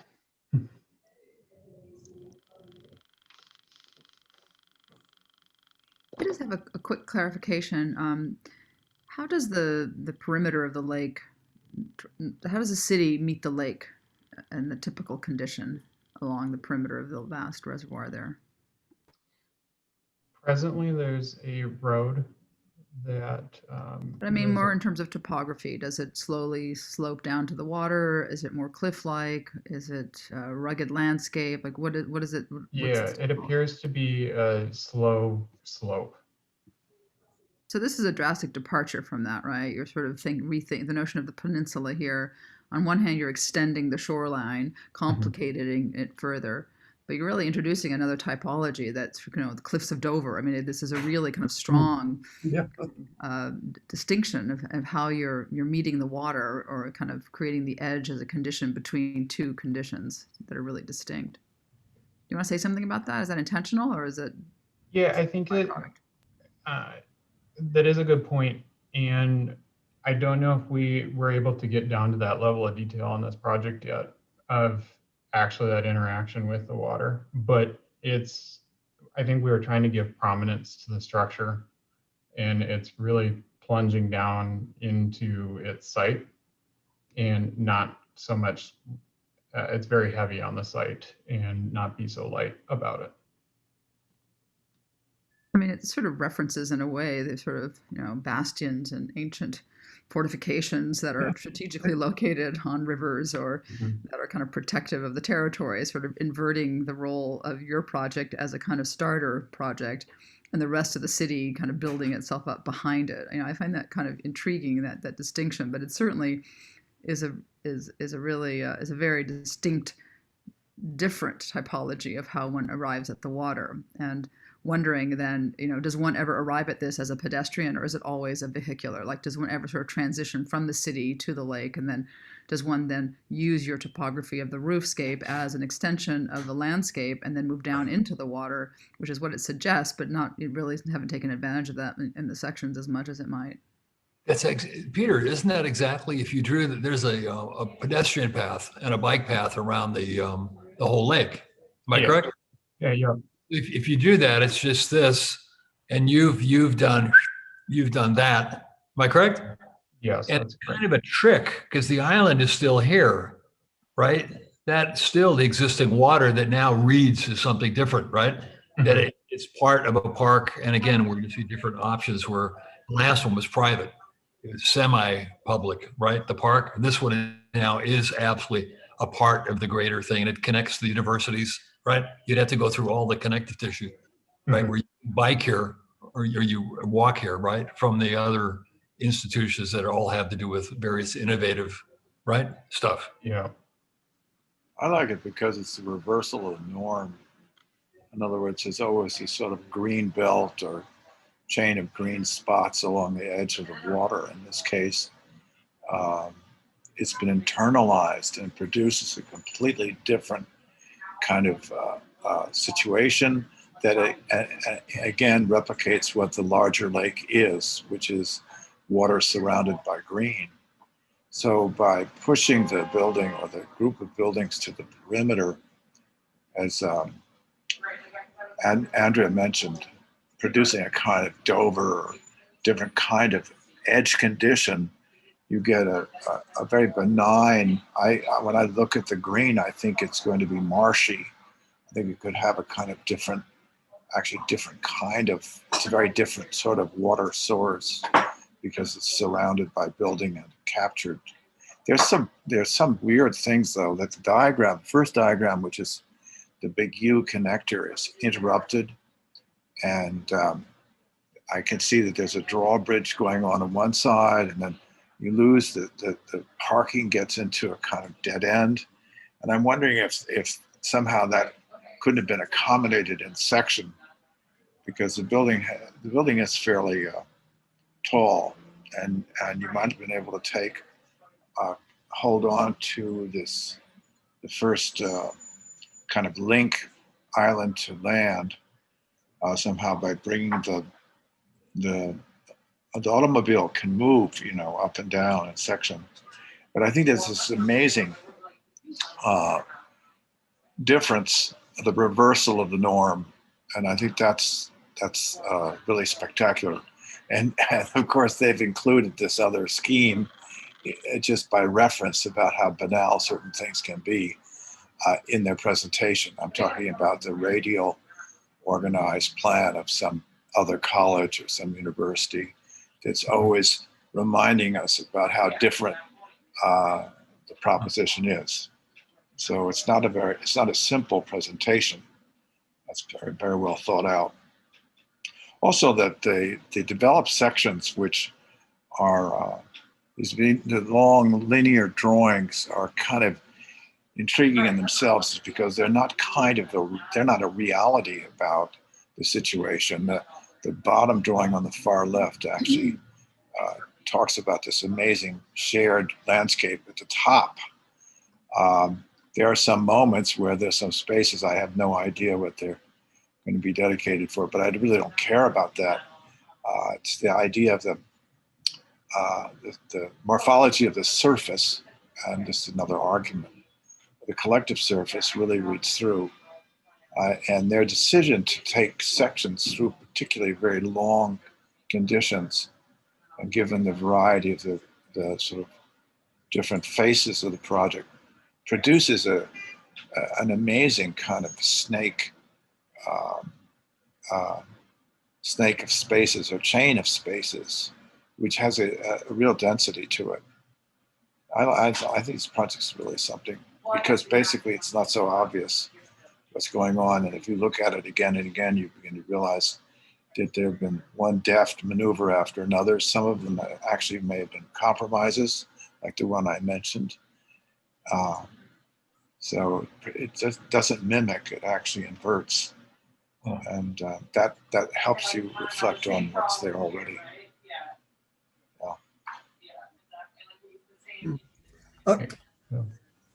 Yeah, I think that there's something really quite in these sections. I see this as the roof as something that itself probably is more containing water and redirecting it. And especially the way that you're introducing these little canals as the actual sort of questionable ground plane down below, where light theoretically would go down there and reflect back up on the underbelly of these things as they're moving through the section. I think that actually could be something that is taken more advantage of. It's almost better than the sort of large scale move, But I think that the initial move of taking making this loop, connecting to that edge is probably a really good one, given what we've been saying about islands and things earlier. Yeah, I think the diagram is really strong. I like this inversion and pushing the building all the way to the edge of the water, which is in direct opposite of what the current conventional planning is, a kind of building forecourt of landscape and then water edge. And the idea that you would have the back of a building be a park and the front, or maybe that's the front, but the other back being right on the edge of the water is really powerful. I do agree. I think Andrea was mentioning, though, the detail of that section and exactly what happens on that edge, particularly at the water level, is really important. Is it a kind of malacon, like a walkway that loops all the way around. In some of the images, it looks like just more green space. And I think in general, although the sections are powerful in the sense of this thing kind of dancing up and down on the edge of the land or water, they're underdeveloped in both the thicknesses of roofs and floor plates and those kind of things, as well as the real, what is that edge? And I think it's more than just a bike path that loops around. I think it could have really amazing spaces, places to eat, places to sit, where you're hovering under the building, covered, but very close to the water. But the diagram, I really appreciate how you took us through the diagrams in the beginning of the project, particularly in the upper left. And I like what Val's comment was in the chat about de-islanding the island. I really like that, where it's like a double peninsula or something. It's really an ambiguous place where you don't know if that's really a lake in the middle or that's really part of the larger body of water. I'd like to pick up on Andrea's comment and combine it with yours, because that lake, that captured water source, it looks to me like you're some 10 to 20 feet above the water surface from the rendered landscape pieces. And I'm wondering, are there pleasure boats on the remainder of the lake? And would this be a harbor where you might envision pleasure boats disembarking around that periphery, and then all the wonderful kind of apparatus and ramps and staircases which could animate that lakefront if you were to imagine pleasure boats coming in and anchoring around there. And then it becomes a real destination for every day, when there are not events at the convention center and not events at the concert hall. You've really created a kind of a microcosm of a coastline that and a harbor. So it's I think that's the exciting part of this idea. No, any last comment? We got to move on, but try to keep this thing on time. We okay? Nice job, Peter. Thanks everyone for your comments. Nice job, Renee. Okay. Thank you, speaking of, not an edge game, Tacken, they set you up for this one. Yes, Han, you're. Yeah. Just go for it. All right, I was muted, sorry. So, hi, I'm Takin, and my partner is Izan, and our project is the Urban Object.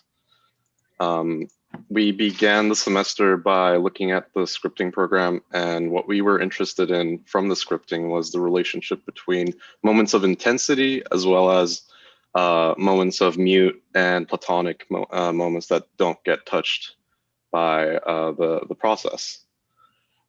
Going into the site, we were also interested in the relationship between the artificially produced lake, which creates islands, creates those 13 islands, and our site is on the bottom. We were particularly interested in the island condition as an originator of our building. And we took a closer look at our island, and through the island, we wanted to emphasize and design the island with our building, creating this, emphasizing the condition of the island. So we looked at two datums on the site, which was the water and its relationship to the land. And that determined the design of our building by having our building originate from the hill. Going next. So this is our building. As you can see on the inside, it has a very complex and dense interior in contrast to its exterior, where it begins to, at moments, get challenged by the interior. However, it maintains a relatively platonic presence to the city. So programmatically, we divided the building into 4 sectors.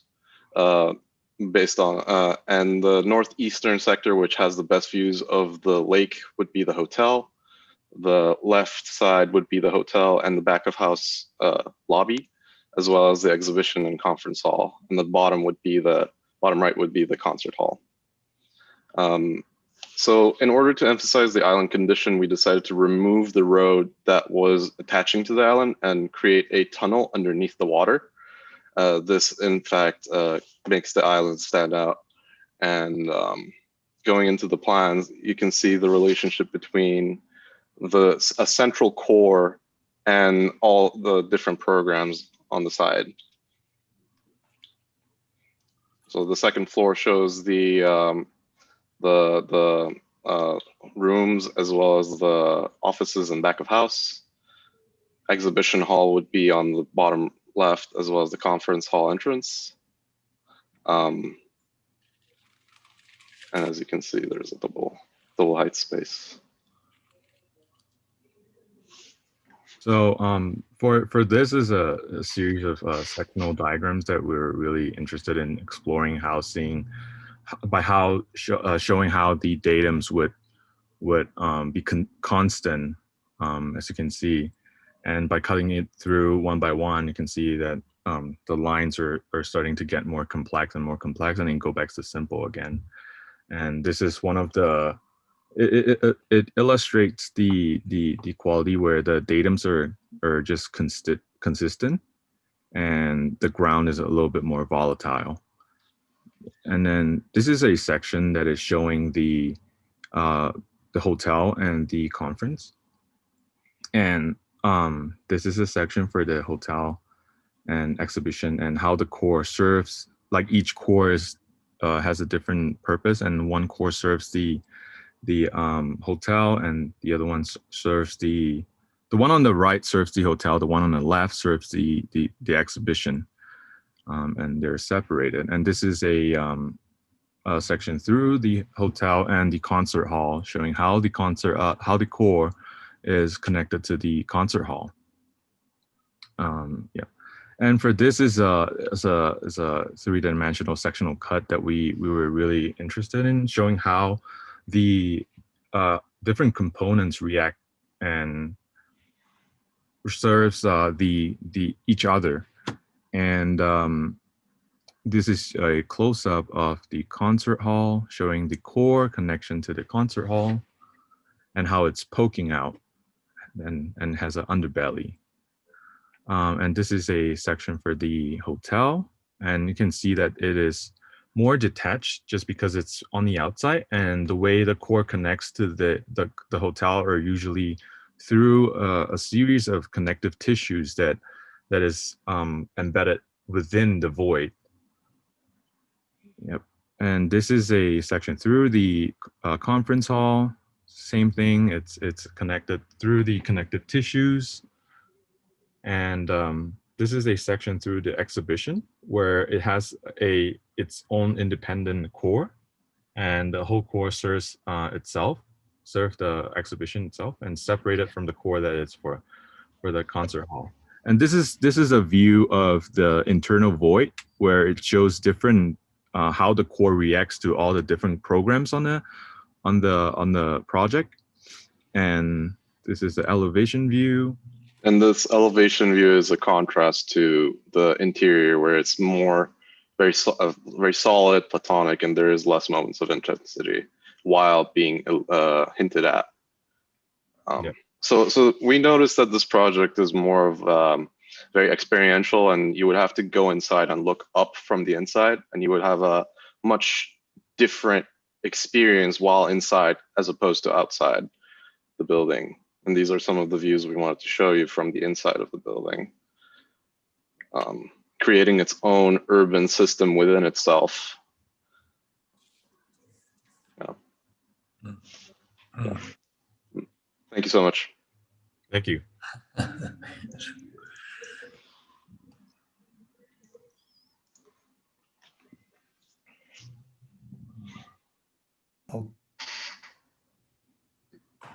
Can you pull up a section where we can see that's taken through the bottom of the dish, like that view, I know you indicated where we were looking at that perspective looking up, but where am I actually standing in terms of the section from that view? From that view Yeah, in one of your sections. Yeah. Here. Yeah, So, right right here. there. Yeah. So I'm standing on the earth, the Yes. berm. Right. Yeah. And I've arrived there from the tunnel from below. Yes. Yes. So there is a tunnel that attaches the island to the building from the inside, as well as another one that connects the parking to the outside behind the section.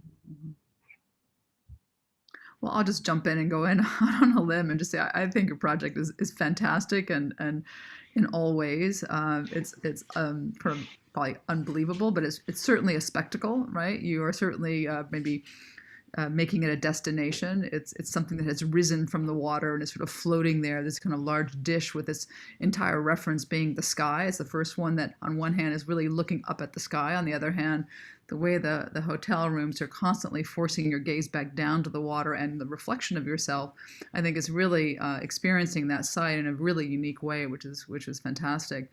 Then you slice it with the decumanus, right? That it's very much this sort of orthogonal system that allows you to sort of connect the sides of the edges. Again, it becomes like a monastic interior. I think of La Tourette with the kind of circulation that sort of is, very rectilinear, that is sort of set inside this landscape that you can never really occupy, which is then surrounded by the cells that then are thrust back out into the landscape. So in terms of a kind of precedent as a typology, it's not unfamiliar to that, which I think is kind of clever, whether it was intended or not. I really feel like you have created, once you kind of pop out of this tunnel and move up into this world, such a distinct landscape. And to me, experiencing that and moving through that, and it's really a place where you're always in your own in itself, and you only reference the landscape once you go into either the big bulge of the drop down kind of theater space, which I think is incredible. That's where everybody's going to want to go and discover what that big bulge is, like a tumor.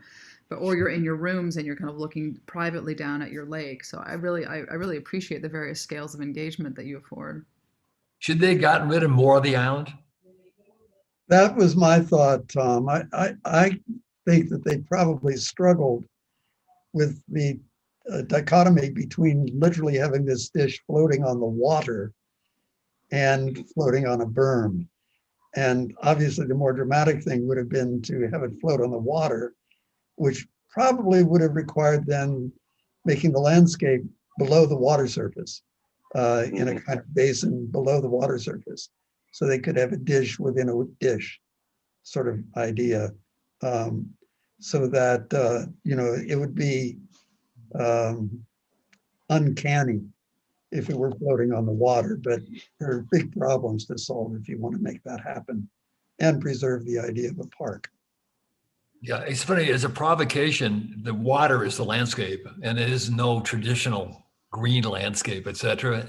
As I'm looking at it now, we had some conversations about this. It could have been just a small enough mound to support it and the parking and that kind of thing, but it also been man-made. You just invert it, right? Exactly. Yeah. It kind of cries out for that. Nobody mentioned Oscar. No, we're surprised. I was just looking up images to post.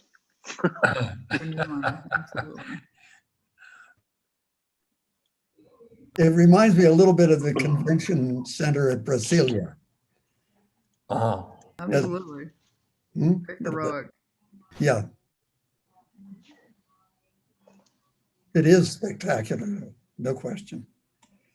I mean, I love this scheme, Tom, and I think everything that's being brought up about it in terms of floating it on the water is, absolutely. I think eroding more of it and using the aquascape.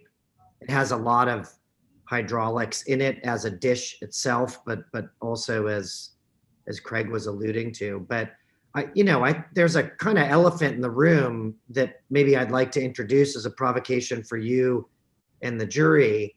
That Xi Jinping's been pretty clear about the fact that he doesn't want big monumental, that attractions now, the current politics of China is to make them extremely familiar. And these seem to be, you know, the last one I think was a bit sneaky, and I appreciated that about it. This one less so. Maybe if it's floating, more so because of the reflection, and there's a discussion maybe about that, that I think could be interesting for the jury to deliberate on, because, you know, this one kind of falls more into the strong, uncanny object that's a kind of alien in the landscape category, let's say. And I love it for that. You know, as you know, I'm a big fan of that, but it's not, you know, when we begin to situate this within the political project that E was expounding upon in the GBA and other things, you know, it seems like one has to be a bit more subversive about those kinds of moves, which is what I appreciated about the last scheme. The way Andrea and Val and others were talking about that escarpment, you know, muted the buildings. I might mistake it for a land formation if I'm lucky. So I'm kind of sneaking the building in as a new kind of riverfront edge. This one is clearly taking a fairly conventional posture that I'm a building, I'm going to be a big fucking building, and I am going to dominate the landscape. And I just wonder, I wonder how these students, you know, imagine the geopolitics of that, if they see anything off about that, or, you know, is there a discussion about that in the studio? Well, David, I've never been a go with the flow guy. So I know. You know, that's you'd have to ask Atakan and Yuzan. But again, these are also these are projects that are meant to provoke. Yeah. The broader discussion would be the last one flirted with what they're provoking, because they don't have a real groundedness. Sure. I didn't really kind of conceive as I started the project, because I saw it as a provocation. Yeah. It would need an understanding of convention then to do that. And so I it know. became more of a project in a conventional sense. I guess I'm looking for where the students are pushing back on you a little bit here. Again, the last one, I thought they were flirting with a bit of familiarity in a way that, you know, I found interesting and you know, not necessarily in line with, you know, your thinking in other studios. And yet it also had all of that with it. So it was dancing a kind of interesting line. And I think that's, you know, I don't know. Other jurors may not find that interesting. There's a way that this could do it. I think reflectance and floating and buoyancy and the color of this big dish, the materiality of it, there's ways that it could begin to formulate an argument that mutes it. But you know, it's I think what's really critical about the project, and it's a little bit missing, is, and maybe this is a question, the perimeter and plan size of the island versus the saucer. So if I invert that and the island is less area than the saucer, that's one thing. There's this, which is more conventional, I would argue. It's very much a building on an island. Or if they were exactly the same. If they're exactly the same, then that means one thing, with a kind of dialogue between two equal and forces an interest in that space between. And another thing that's been coming, you know, this is of course it's a lake, and I don't know if this is a dammed lake or not, but even lakes, while they don't have tides with extreme the ocean, I mean, the actual water line does go up and down in heavy rains. If it's dammed, then they release the water, but even that, there can be 3 or 4 feet of up and down. And I know these are big projects and to get down into that kind of level, but to me, when we talk about the edge of the figure of the land and the island, and when I see these sections, it's ambiguous to me where the water actually even starts, vis-a-vis the fake hill. It's a kind of partial real hill. So, and then finally, I mean, I can imagine in these sections, like I'm going to sketch a little bit here, how powerful it would be to look down from one of those spaces at that water edge.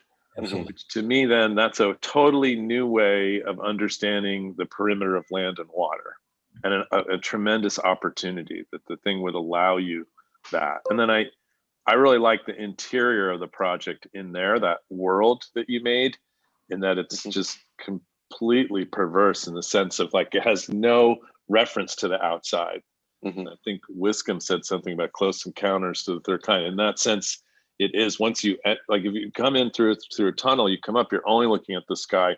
You deny any understanding of the edge, and so I think that's a great potential. I don't know if the thing really works structurally, all this kind of stuff. I prefer to see a little bit more the plausibility of it. It could be, of course, but how to hollow out that interior without giant trusses cruising through it would be a challenge. I was just thinking about that too, John. I'd like to connect that idea of the structural difficulty of it and also just the way that it lands. You know, some people were saying we should remove the ground, and I was actually thinking maybe the ground just needs to be designed as if it were a piece of architecture more. And I was thinking like how amazing, I don't know, I mean, you could do it a million different ways, but if this thing was like landing on a little miniature city or something like that, so you could hide a bunch of ways that it's like attaching down.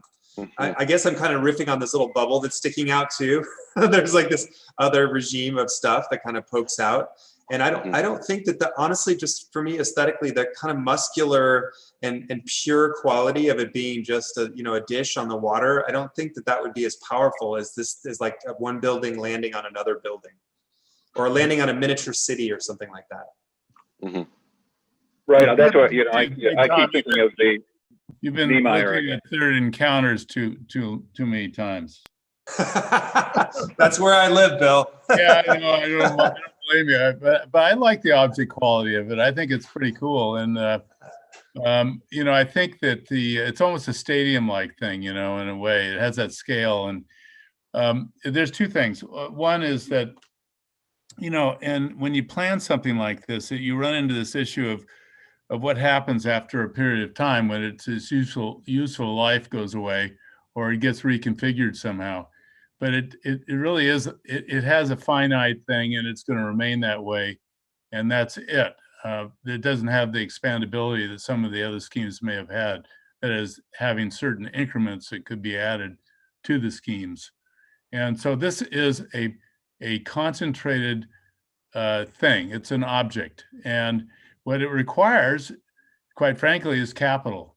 And it's the whole thing that's happening in China, this whole issue of bigness, it reflects a totalitarian regime. Sorry, I don't mean to mention this, but because we all have business in China. But the unfortunate things is that leads to some of these big, huge things. So if there's any sort of challenge to this, I would think is how could it be made more? How could it be incrementalized to some extent? And obviously the party that's selected, it really doesn't lend itself to that idea. So, in the context of a lake and a city that's grown around it, this is a cultural expression, and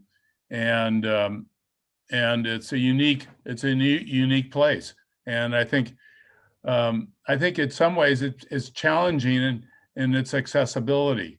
And so maybe it's better that you enter through a tunnel. You're not really challenged by this thing falling on top of you as you approach it. But I do think it's really quite dramatic, and it speaks to the place on the water and the object quality of it, and it's just and the concentration of uses, so that there's this possibility of collisions and reinvention of some of the relationships of some of these uses. So I think it's an interesting, indeed an interesting concept. Well, I was just saying that in terms of this whole the whole debate of percentage of island to building and things, since the building itself is clearly supposed to be an island, I'm more bothered by its centrality on the island than by anything else. The idea that technically it could practically go anywhere, I mean, given its form.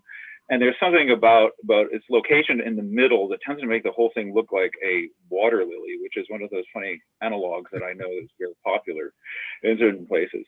And it's I think, kind of unfortunate because it is such a strong issue and it has so many great virtues to it.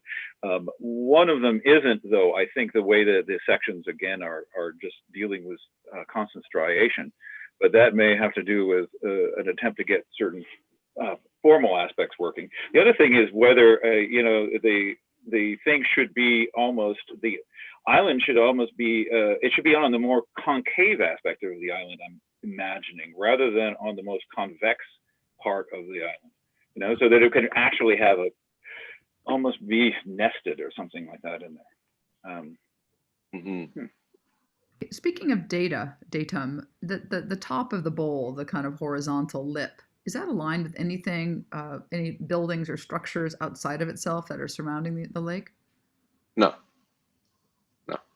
It's reflecting the, basically, right, it's reflecting the water, and the height of it is exactly at 24 meters because the building code of the region is 24 meters. I mean, I asked because, you know, there's this kind of beautiful fountain in Rome, right off of near the Pantheon, that, you know, is sort of filled with water that just sort of, you know, falls down the edge, and it's really right at nose level. So you walk up to it and you're just sort of coplanar with that top, and you see the underbelly of this incredibly sculptural form. But then, you know, inside there is the goblet that then, you know, the space of the city that you're making. So that might have been an interesting reference, other than maxing out the height. Is just, you know, where could one actually have that sense of seeing both the below and the above simultaneously, which I think would be incredibly dramatic. You know, that's interesting. These comments are bringing things up that attack and we didn't touch, because the whole thing started. There is a hill on the island. It's 12 meters, so it's 40 feet, that nobody talked about, and I couldn't get anybody to deal with it. They treated it like a flat site, and it's just what it is, right? And that's where this came from. Val, I've never, as you start discussing this, whether it sits on the water, whether it's Tom's idea of another thing, a building below it, or whether you put it, let me see, whether it was actually next to it, and it was kind of this and this. It's actually really interesting, Tack, and it should be a mid-review, because these offer some really kind of interesting kind of insights. Definitely the centering is a problem, but he could have gotten rid of some of the island, Val, and gotten rid of that. He could have made it, like I was looking at keeping an island over here and getting rid of it here. From the city, you see this. Definitely. And you keep some of this. We could have gotten way more aggressive at that level. Agreed. I love these sketches. They're great. The sort of evolution of you know, where it should have sat, slipped, and so these have been very productive critiques. Let's go to the last. We have one more to go. We have Lawrence. Tom, I have one question. Is there a drone port here or something where you can, you know, in the next 20 years, there's going to be a lot of people flying around, and right? I guess. Sorry. But are you going all Norman Bell Gettys on us, Bill? But it looks like somebody needs to land on it. Yeah, we were thinking of having the roof of it be an event space. So it needs to be something. Of course, yeah. Just a roof. It's not just a roof, exactly. Thank you, guys. Thank you. Yeah. Great.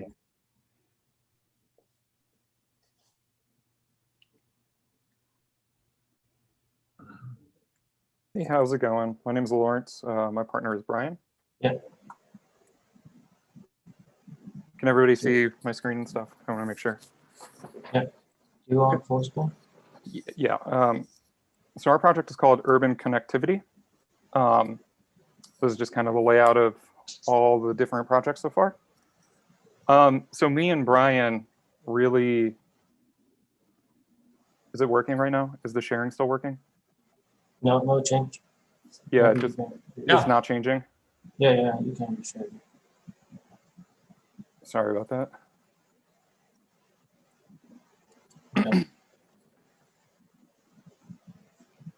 I'm getting a weird thing. Can everybody see? I'm getting a thing that says it's not being shared. I can see it, Lawrence. I think. Okay, see the screen of all 5 of them. Okay, cool. It's showing the combinatory then. I just want to make sure. Yes. Yeah, okay. So yeah, me and Brian really focused a lot on the combinatory and like kind of all the concepts and things that would start to appear with the different intersections of the pieces and the parts. the surface, point, line, plane, etc. And from that, we started like noticing different like things like courtyard, where pieces would start to carve out of each other, or linearity, where pieces would connect, and etc. So as we moved on to like the site and like positioning these objects on the site, we started coming up with new conditions such as edge, courtyard, and experimenting with the site itself and questioning like, is it still not sharing? Yeah, no sharing. Will you share them? Because I don't know why it's not sharing from my computer. Maybe you can share them. Is it working? I mean, if it's not working on my computer, I'd rather you share it. Okay. This is ridiculous. You turn it off and you will share again your screen. Maybe I mean, yeah, that's like the third time. Yeah, it's ridiculous. Okay, sorry about that. Hopefully we can see now. Yeah, we're good. Yeah, you can move to the previous. Hopefully it'll share. Yeah. This is insane. But yeah, so we started questioning the site and placement of our object on the site and considering connecting it to the context of the urban fabric that's on the other side of our site. Brian, did it change? No. No change. Will you just share it for me, please? Okay, sure. I'm tired of it not working. I don't know why it does that on my computer.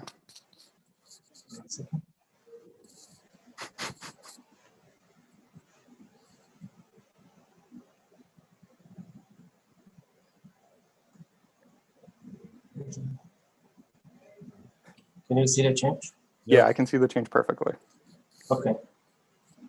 So yeah, So, combinatory, next page. Were we able to see the combinatory? Yeah, questioning of the site. I think we're on the diagrams now. Yeah, okay. So this is the urban strategy.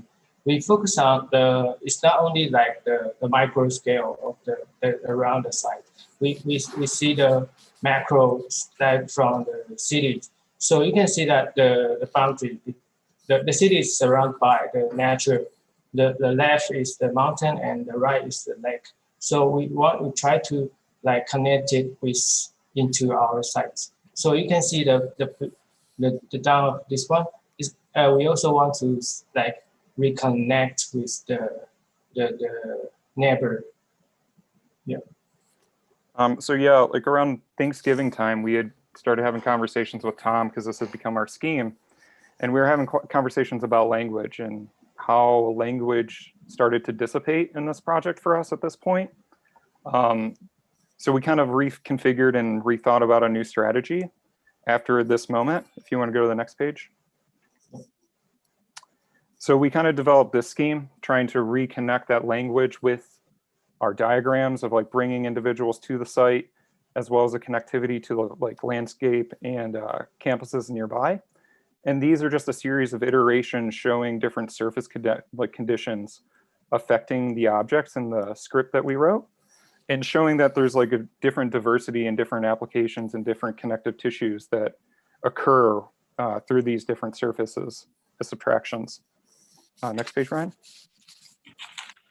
And this is kind of where we settled for everything after we did a bunch of studies looking at like what we could do. So we kind of came up with this reconnection, pushing off the island, only using part of the island as our site and giving back to the public. Next page, Ryan. So the left axon shows the different parts, points, lines, surface, and objects. And on the right are kind of our diagrams of like the connective stem, allowing from public to have access to the island without actually having to go through our project.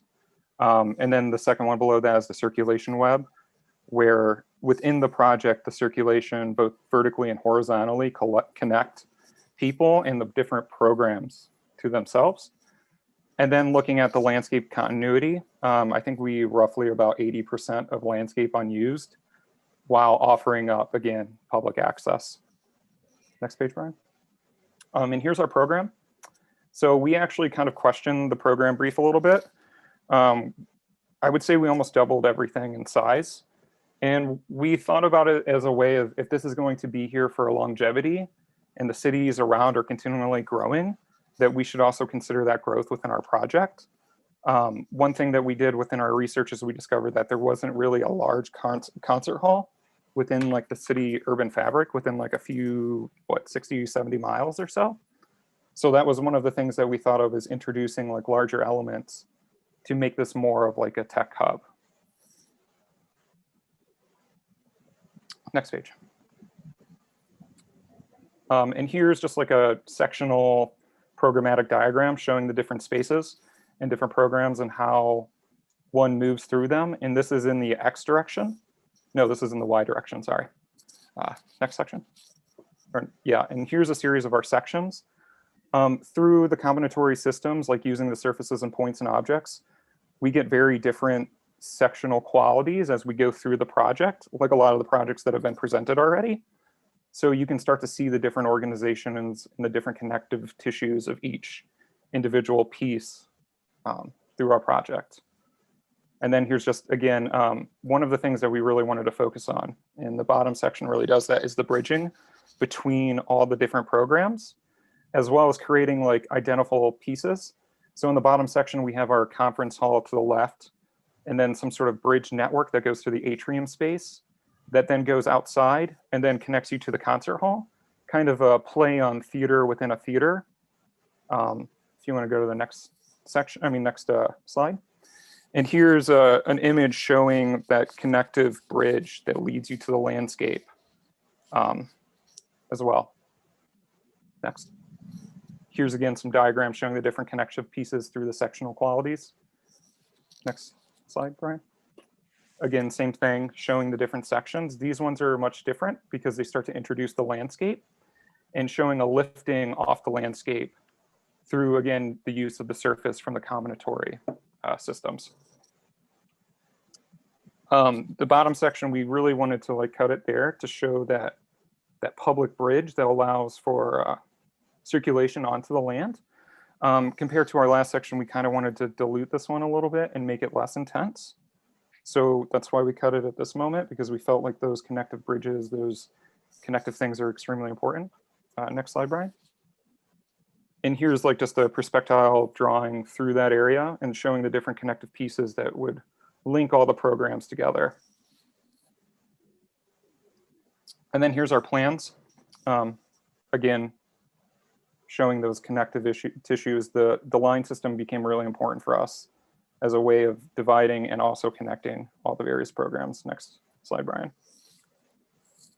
Here is a 12-meter cut. You can see on the outsides our private spaces of hotels, banquet halls, etc., with our main event spaces taking place in the centers, or more of the object-oriented things, like concert hall, conference hall, exhibition. Next slide. And then here's a drawing of those programs being blown up and showing the division between them, again, with the connective tissues as well. So and then oh, you can go, Brian, sorry. Okay. So this is sound like the triangular section, so you can see the diversity of the space. Okay. So that's it. And then the last slide is just all the projects together. Mm-hmm. Do you see this as one building or two buildings? I would see this as almost kind of like four in a weird way because of how they're divided. We've almost made like through that center cut. If you go to the plan view, Brian, really quickly, there's almost like a center cut that takes place that allows for that linear movement. So I would say that they're four buildings because they're separated by that cut. And so the connective tissue reconnects them through movement and circulation.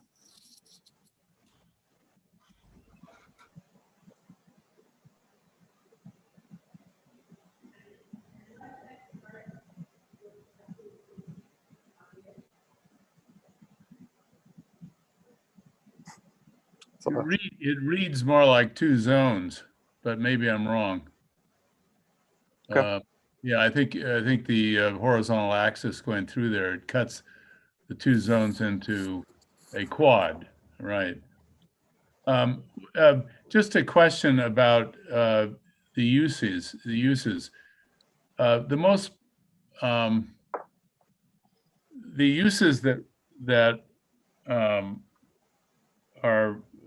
allow the person or individuals in the building to look out, which are the uses that lend themselves to that? I mean, a hotel would, for example.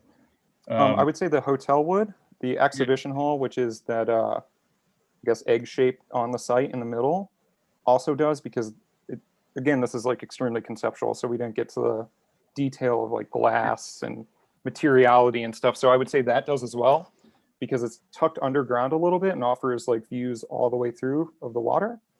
I mean, arguably, I would say most of it does. Most of it would have access to these views, these theatrical experiences of water, landscape, bridge, etc. I think the meeting halls are tend to be windowless, but the pre-function areas would be open to views. And so where would the views be? Where are the best views here, for instance? Since you're sort of dividing the program. There's some on the island and there's some on the main the main let's call it mainland. And so I'm just wondering what the nature of that divide is. And I would say the views take a. How do you take advantage of views out, long views up the lake and so on? I would say that the hotel in the back that's actually on the island would have the better views to the water on the outside. Since we've moved everything and shifted it forward, I think we have like an issue with views in some ways. I would say the bridges that interconnect with the different programs really offer those views out from to the landscape, to the lake, etc. Obviously, like you said and mentioned, the hotels do a really good job of like showing those views. Yeah, again, like conceptually, I don't think we figured everything out. So that's a good point that we could start discussing more, is where do we really place the programs that want the views in certain situations? Yeah, I would assume you have some pretty significant views from the location of the island, long views up the lake and down the lake. It really looks like it's pretty well situated in that regard. So, you know, yeah, those are. Sorry. I just was looking at the apparent slippage between what you might call at least above surface structures and the sort of green tongue that's the original island. It appears now to be slipping out from underneath the buildings. And there's another view, some kind of three-quarter view that you showed earlier, which puts these things in a kind of amazing unequal condition, where in one case the island is surrounded by building, and the other one it's this sort of flat surface descending gently into the water. That kind of seemingly casual, which it is not, is really successful in my mind.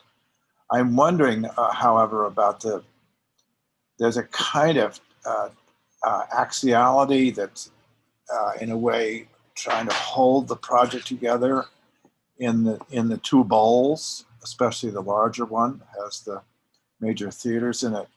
And I'm wondering, there is this kind of difference happening. The water gets involved in the inside and so on. But I'm wondering if revisiting that symmetry, which comes off the idea of the axis of the straight line kind of poops down just a tiny bit in deference to the dropping tongue further out on the peninsula. But I like the project. I think the drawings are really strong. And I think there's just been they're trying to hold on to certain situations. There's tremendous humor in the flutes coming up through the surface as a kind of combination of ventilation and light element. Yeah, light. Yeah. Circulation, etc. Yeah, I'm wondering, however, they couldn't be more directed. If you think about where the sun is, I mean, they form a shadow, but they also, I mean, there's tremendous mastery in what you're doing. And I think that, as I said, the displacement of the figure of the of the large, I don't know what you want to call it, anyway, the large oval and the park. That's a kind of brilliant maneuver. It puts one arm actually over the water and the other arm, which is split and has a void in it. So this is the thing, is cooking. Again, I can see that everybody's done it, but it's really a delight to see kind of another person's work at the same moment, so you can really show off what you're doing by comparison with something that's there already. It allows the board to speak for itself by presenting the opposition. It's very nice. The thing I like about this project is that it looks, particularly in this view, it feels very much like you've just sort of dropped these things from the air. You know, like there's no, there's just no, not at all adhering to the borderlines of the island or the coastline or whatever. And I think that's that could create some just really amazing new kinds of water's edge kinds of spaces. And I think that's kind of what I'm seeing in there. It looks even like there might be like a harbor or something inside one of those canals. But it just seems like a really cool idea, and it goes against sort of all of our instincts of planning, which is to generally keep bodies of water intact, keep islands and edges of things intact, keep nations and states intact. And this seems very much like a kind of a, I don't know, it's exciting as a first move, I guess is what I want to say. When it becomes more of a building, it's a little bit more muddled. I mean, I guess I'm not entirely clear, like the degree to which these things are, I guess the degree to which they have more going on in the inside than this first move, they seem like sort of 2 or 3 big halls. And I think they would really benefit from more differentiation. Yeah, I like the section, actually. That's cool, that helps. But I think that even just formally, some more refinement, even nothing to do with functioning, I think just apertures or other elements running through it or whatever, I think would be really great. No, I absolutely agree with that. And I think that's just like a byproduct of us kind of starting over and only doing this, like, again, for like 2 weeks. This has been the project we've been working on. So yeah, there are definitely things we never worked out and never got to, and details that we wish we would have. I mean, scale was one thing that we considered like heavily, like this is twice the size of most of the other projects. So yeah, you're absolutely right. Like those other secondary conditions that start to open up the space and like allow for more intensity or more understanding is definitely needed. Yeah, but I also think even just the way it hits the ground, it's very odd that for buildings that drop on a, just on the earth randomly, that it has this little parking garage suddenly. And then I'm wondering if you're not, if you're not calling the game too early. Like I wonder if it couldn't pull a little bit up off the ground and let the water go underneath. So sometimes it's hovering, sometimes it's embedded in the earth. I know this may not do it as well, but this section like actually does those conditions. You can start to see the water. Go back to that section, Brian. We were just at. On the left, it shows the water and the land kind of being lifted up for the conference hall. And like those conditions definitely could have like appeared more. And I think that's an intensity of using the combinatory system and understanding the consequences of, like, for instance, this is a surface that is subtractive. So understanding like how those consequences come out. So yeah, like that was what the discovery was, is that we may have been a little too timid in some ways of development, and we could have pushed it further for sure. I say for the jury, keep that section on, because this became, could you blow that up a little bit, this guy here? Okay. This was represented kind of the potential of, I thought, of the studio, and that we're using a set of chance encounters that take place over an organizational and spatial system of a method. And so something's taking place, and part of it is this: there's a continuity of a shape, of a surface, and then they've aligned that. And this came really late, guys, right? This came like, I think it was like the 15th of December. Still can't quite. There's the stage actually, and here's the balcony. But what's happening? They disconnected the lobby. And I'm going, fantastic. So here's it's on the wrong, there it is. Okay, there, and there needs to be another one kind of there. and you come across a bridge and you see the whole site and you understand the broader idea of the notion of landscape and building. And it's those kinds of inventions that I'm fascinated with. But to do that, they needed to keep going back to their studies and actually understand what a theater is. Yeah. And I'm having them, they look at Sharon and they look at Alto, et cetera, to figure out that it's kind of a unique event. And then this becomes a site gesture at macro. And this is episodic. It's just one event. And this is what very much we were looking for in the studio, right? That this kind of encounter that starts with absolutely abstract formal operations that you can make connections with.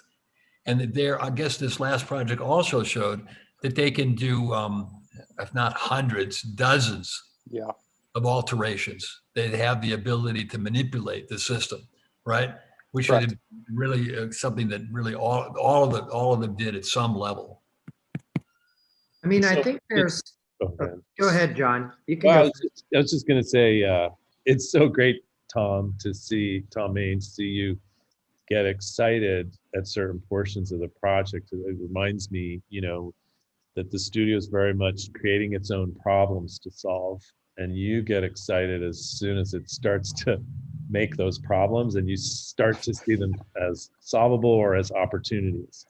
And often with your juries, I ask the students that, okay, where do you think the most successful part of your project occurred where the problem was set up, let's say, to not necessarily solve, but to pursue or develop? I was looking at the project when you were showing the plans, and I was imagining certain areas that I would think had real potential along those lines. It had to do with the water, land, and building in the second piece. Yeah, right there. I mean, I just imagine if I could just highlight that little zone, what that might be like. I was trying to find the section of it, and I'm sure it's somewhere, but I think through doubling the program was really smart.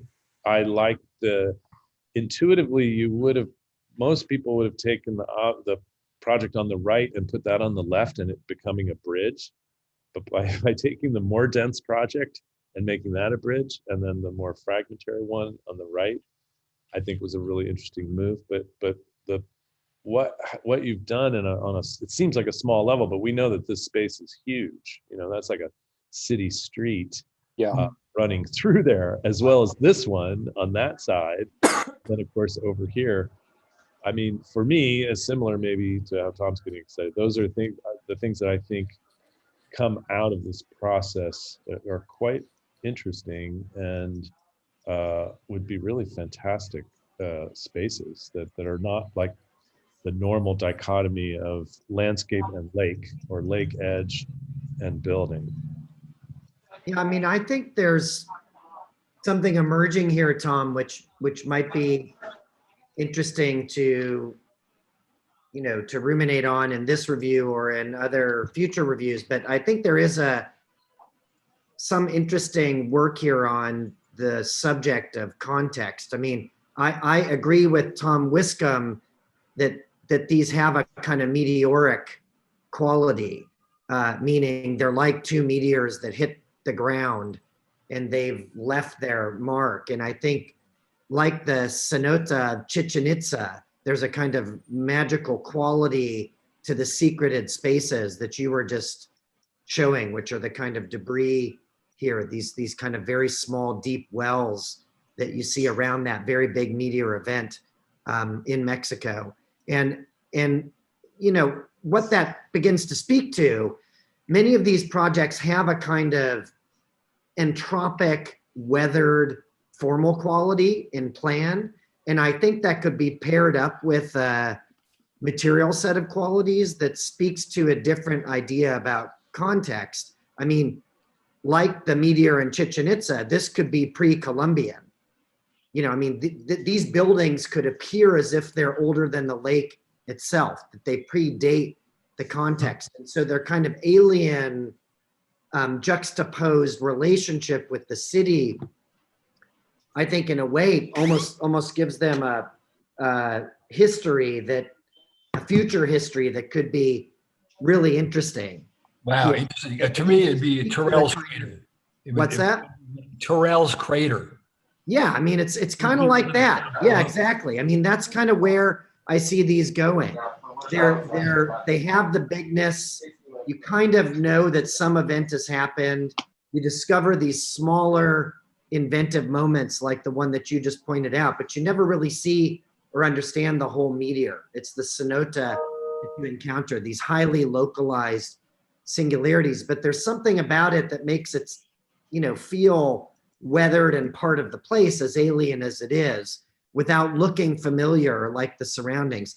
To me, that's a kind of, I mean, I don't know what you would call that, a kind of geological contextualism that maybe talks about time and space on a different scale than style and ornament, the way that somebody like Xi Jinping is talking about it. I think it begins to set up a very different political argument about what a lake is to begin with as a kind of event, certainly a reservoir, but, you know, I mean, there's a whole narrative here that I think there's a sensibility that's emerging that could be really galvanized to be politically instrumental if the students were to take it on really seriously as part of the political agency of the project, because I think it has those kinds of experiences with it. You know, the magic is that it's the cenote.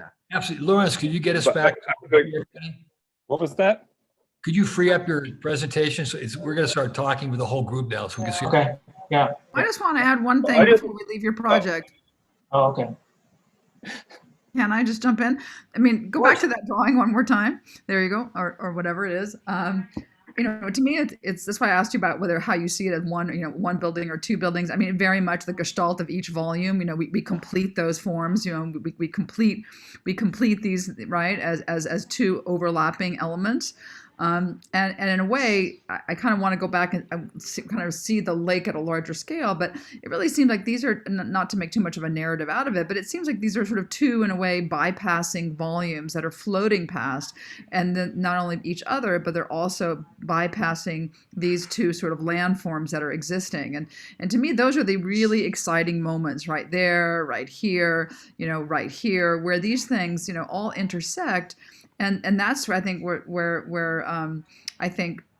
Tom, when you're always talking about the accidental, the encounter, and I find, you know, that's why to me this moment right there is really the most exciting right now. It's sort of one can be you have two fragments that are somehow part of another world, but together they produce a third condition. And I sort of wish that those moments of overlap, whether it's there or here or even here, you know, this I'm looking for a bit more porosity in that area as well, to really kind of, so that the project it's already been talked about, that it belongs to multiple contexts: the context of the water, the context of the island, the context of the city, the context of each other. And it's those.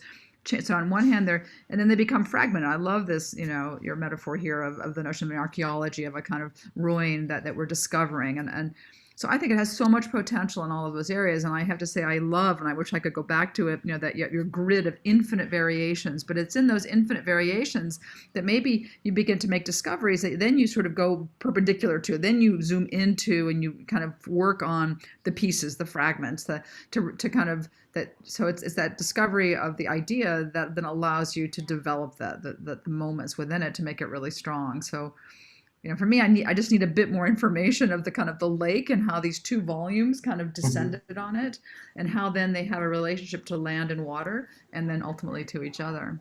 No, that's an understandable critique for sure.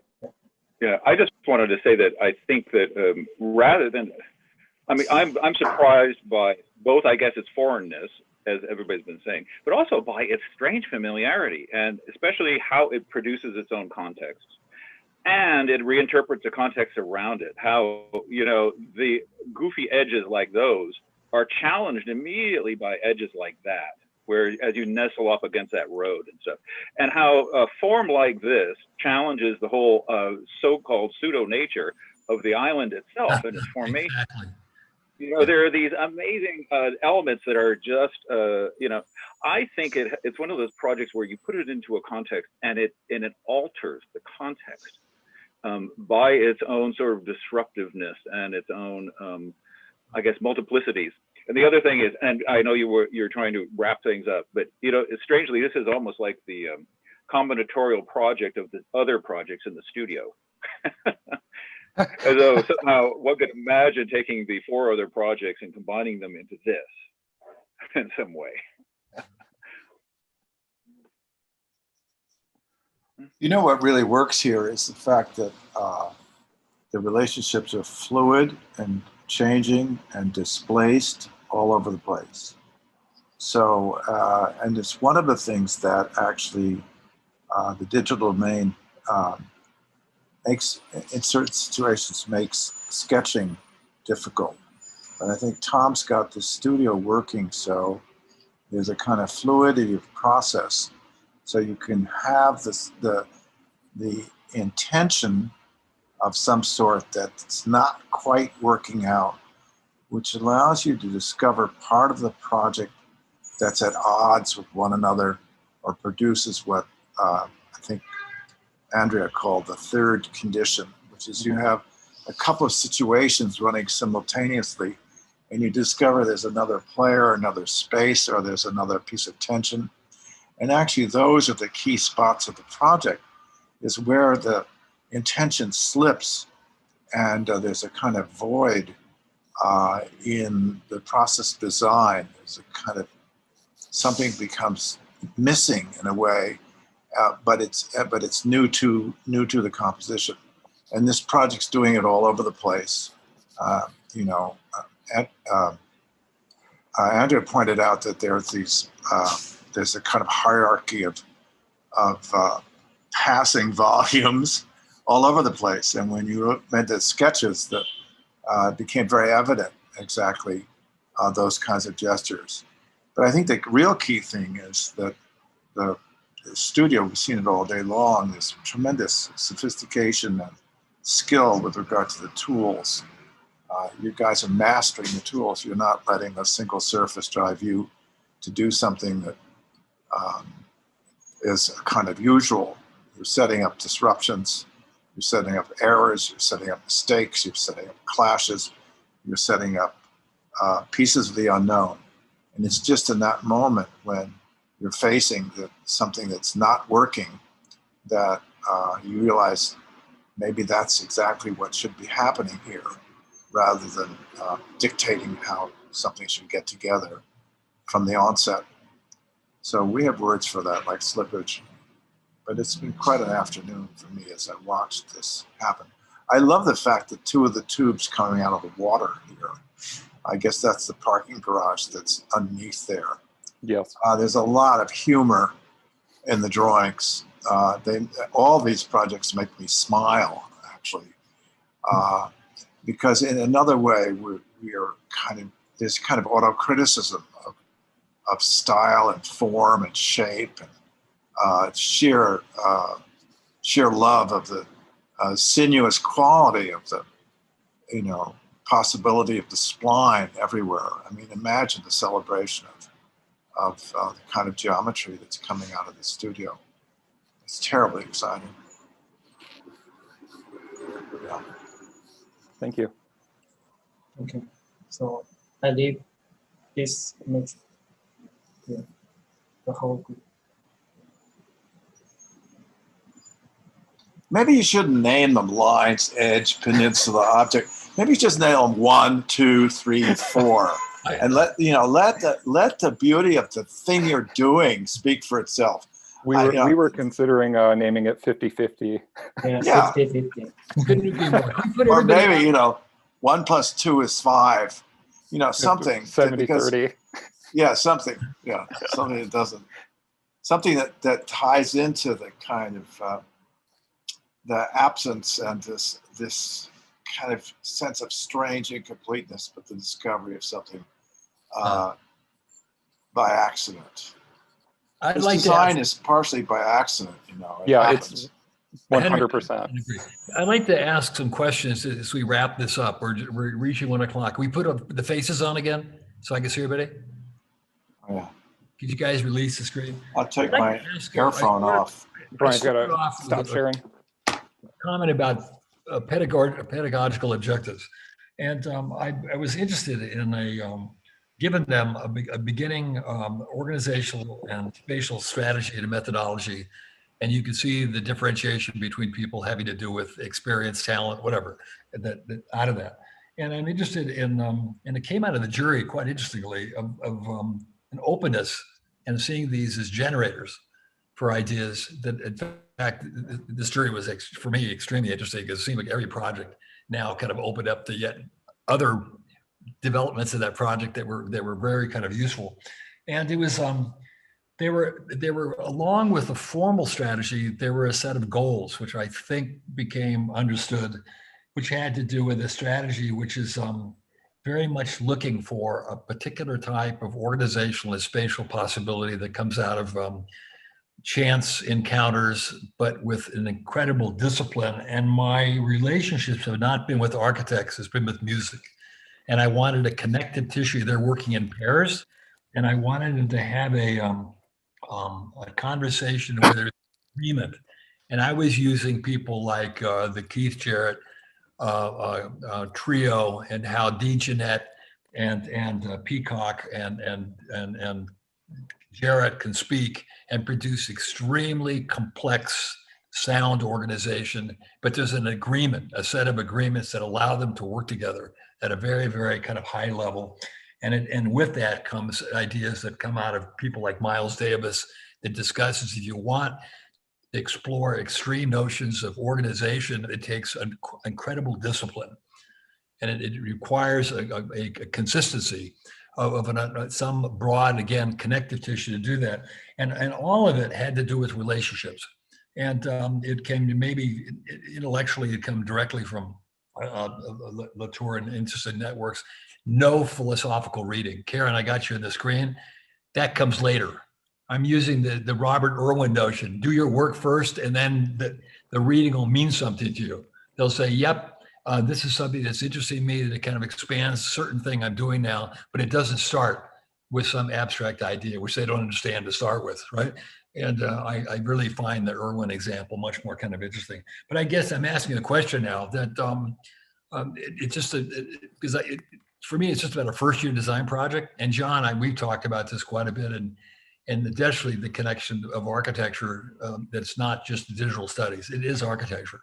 And I'm trying to locate an abstract form of thinking and a spatial form of thinking, but clearly we're architects, different from if I was a painter or a sculptor, what do I want to call myself, some other visual artist, and then making that connection pragmatically. That was the most difficult.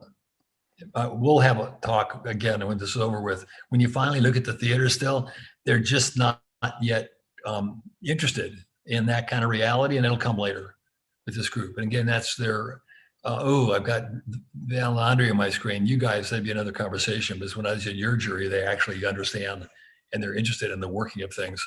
And it's a very different kind of a model that comes out of the SCI-Arc, and where it'd be hard to find an entry in a lot of projects. John, you're accepted. I know you've been working on projects, and I know, Tom, you and I have talked about this forever, that they're actually, they do have some intentionality to human behavior, let's say, and they do connect. So when I looked at that section, that last one, complete turn on. I'm going, you disconnect lobby lobby and theater. Absolutely, you made the connection between some human behavior and an abstract formal idea. And there was an agreement, like the Keith Jarrett trio, there's certain agreements which starts with abstraction, that the focus of our work begins with abstract kind of thinking, that we are going to connect to various realities or conventions of reality. Anyway, it'd be in a way a question in a way, because that was our goal, and to see how far we could get. A bit too complex of a project maybe, but they did fine. Extremely complex. Oh, one more thing, Lawrence, we talked about this as a group. This has been a kind of an interesting year for me, as my son is in the third year of law school, and we spend dinner time discussing education and in parallel to architecture. And one of the things that happens that I became aware of it in law school, and he's in his third year, they give problems that are not solvable. The best you can do is 50%. They're complex problems, and I find it fascinating. And again, that'd be a question mark. It seems like we, as in the architectural, in the academy in architecture, just either assume or implicitly that they solve problems, but the thinking is like they solve it like 100%. And I found it fascinating with talking to Cooper that he gets the best grade in the class and he gets 55% of the stuff, and that's you're never solving everything. You get your arms around X amount of it, and you get out of that, you can push your case or win your whatever the situation is. And I find that an incredibly interesting model. And so, Lawrence, as you're shaking your head, I'm totally comfortable with giving you the product over your head. And you don't have to solve everything, because that's we don't solve everything. I've never gotten close in my whole career to getting even. If I crack 60, I'm going to be doing well. I'd be happy with 40 possibilities that I can solve in terms of the complexity of the kind of problems we face. Oh, absolutely. Absolutely. It's, like, I don't even think, like I said, I don't even think we got like halfway to solving everything. Oh, John, have you been here? No, I just signed in. Oh, Galitsky, good seeing you. Any comments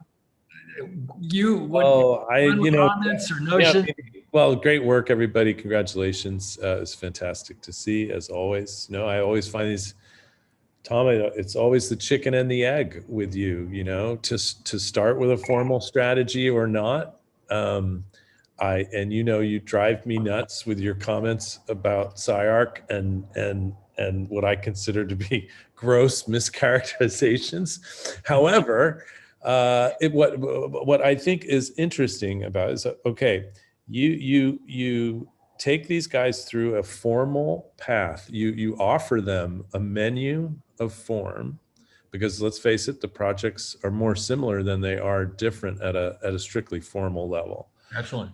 You start that with a criticism, a kind of pedagogical criticism, either of the world or maybe SCI-Arc or other places, that students are not in control of their own formal language. To use your words, and I wrote it down, they don't have a grip on their own creative process.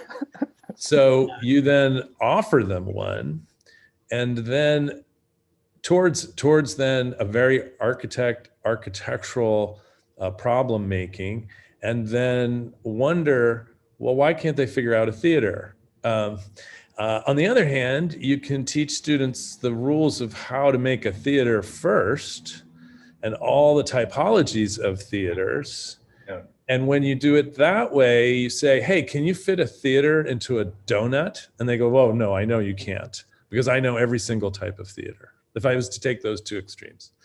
And so I think you have your own way. I think it's very successful, but it also is, I've always felt difficult for students who lack the years and years and years of experience that you and your team have of going through that process, that they, of course, find it difficult. They're not understanding, like, oh, is there an issue with how to deal with the fly on a theater? Oh, wow, it turns out that's like really huge piece and it's a box and you can only do 3 different things with it, and all those problems. So I don't know, I always enjoy you setting up the studios with that critique, but then at the same time, you're also starting with incredibly, I mean, the whatever you call them, the drawdles are incredibly compelling and beautiful, but they're completely formally driven. Yeah. But by the way, I'm going to have a lot of these people again next semester, and I think we're all going to be in agreement.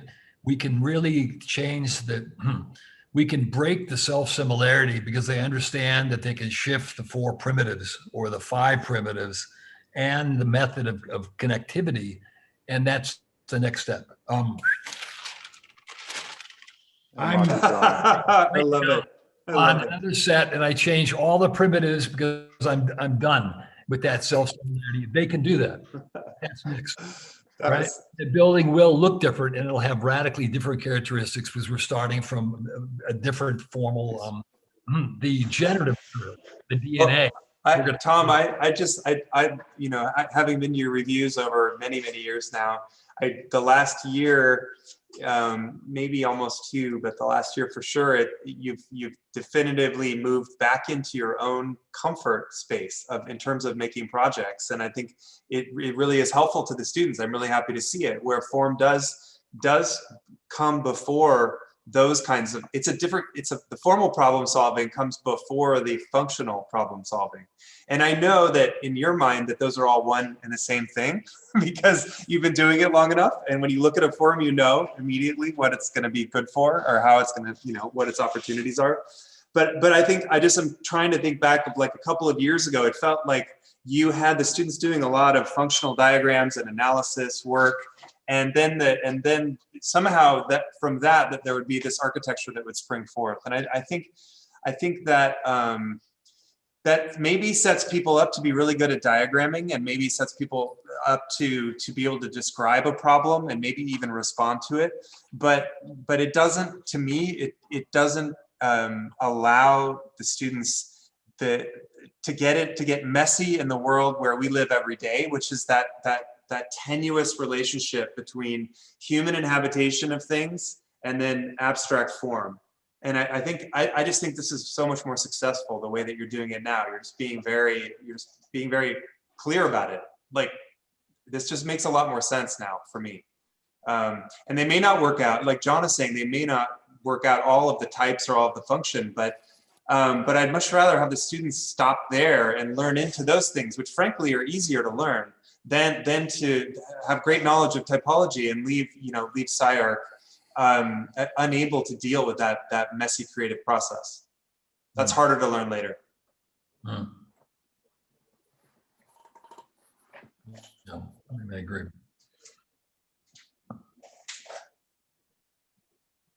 Are we okay?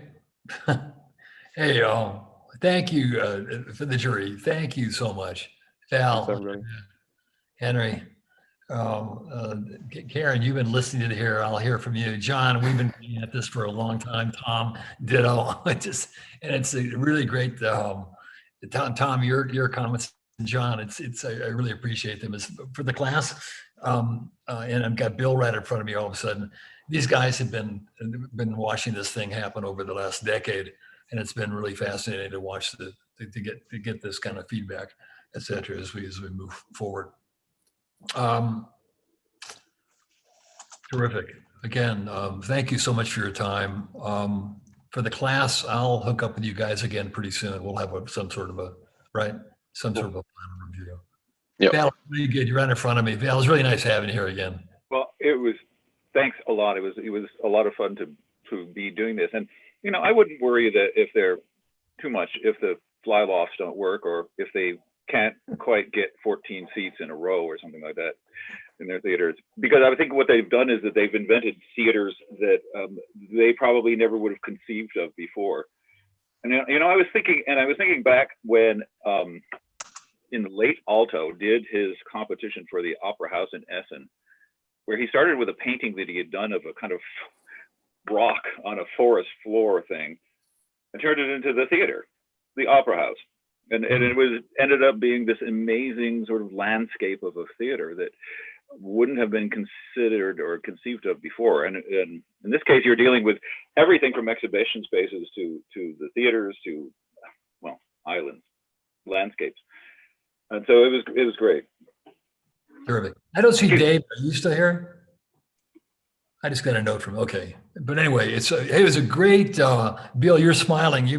This is what you're on the dozens of juries with me. But I have to say, this was, I think, a really, for me anyway, I'll talk to you guys in the class, was really, really interesting because it seemed to be so open. It seemed so many of the projects were generative, and we could immediately start adding and developing a critique, was moving them, if not forward is kind of an odd idea, but moving them to yet other kind of possibilities that it seemed to be extremely interesting. And I honor the class for that. You produced some stuff that really allowed us to kind of grasp kind of what you're up to, that discussed potential, that we could, it was very open-ended. That was terrific. Okay, guys. Hey, Thank you, everybody. hey, everybody have a good holiday, okay? You too. Thank you, everyone. Thank you. Thank you, guys.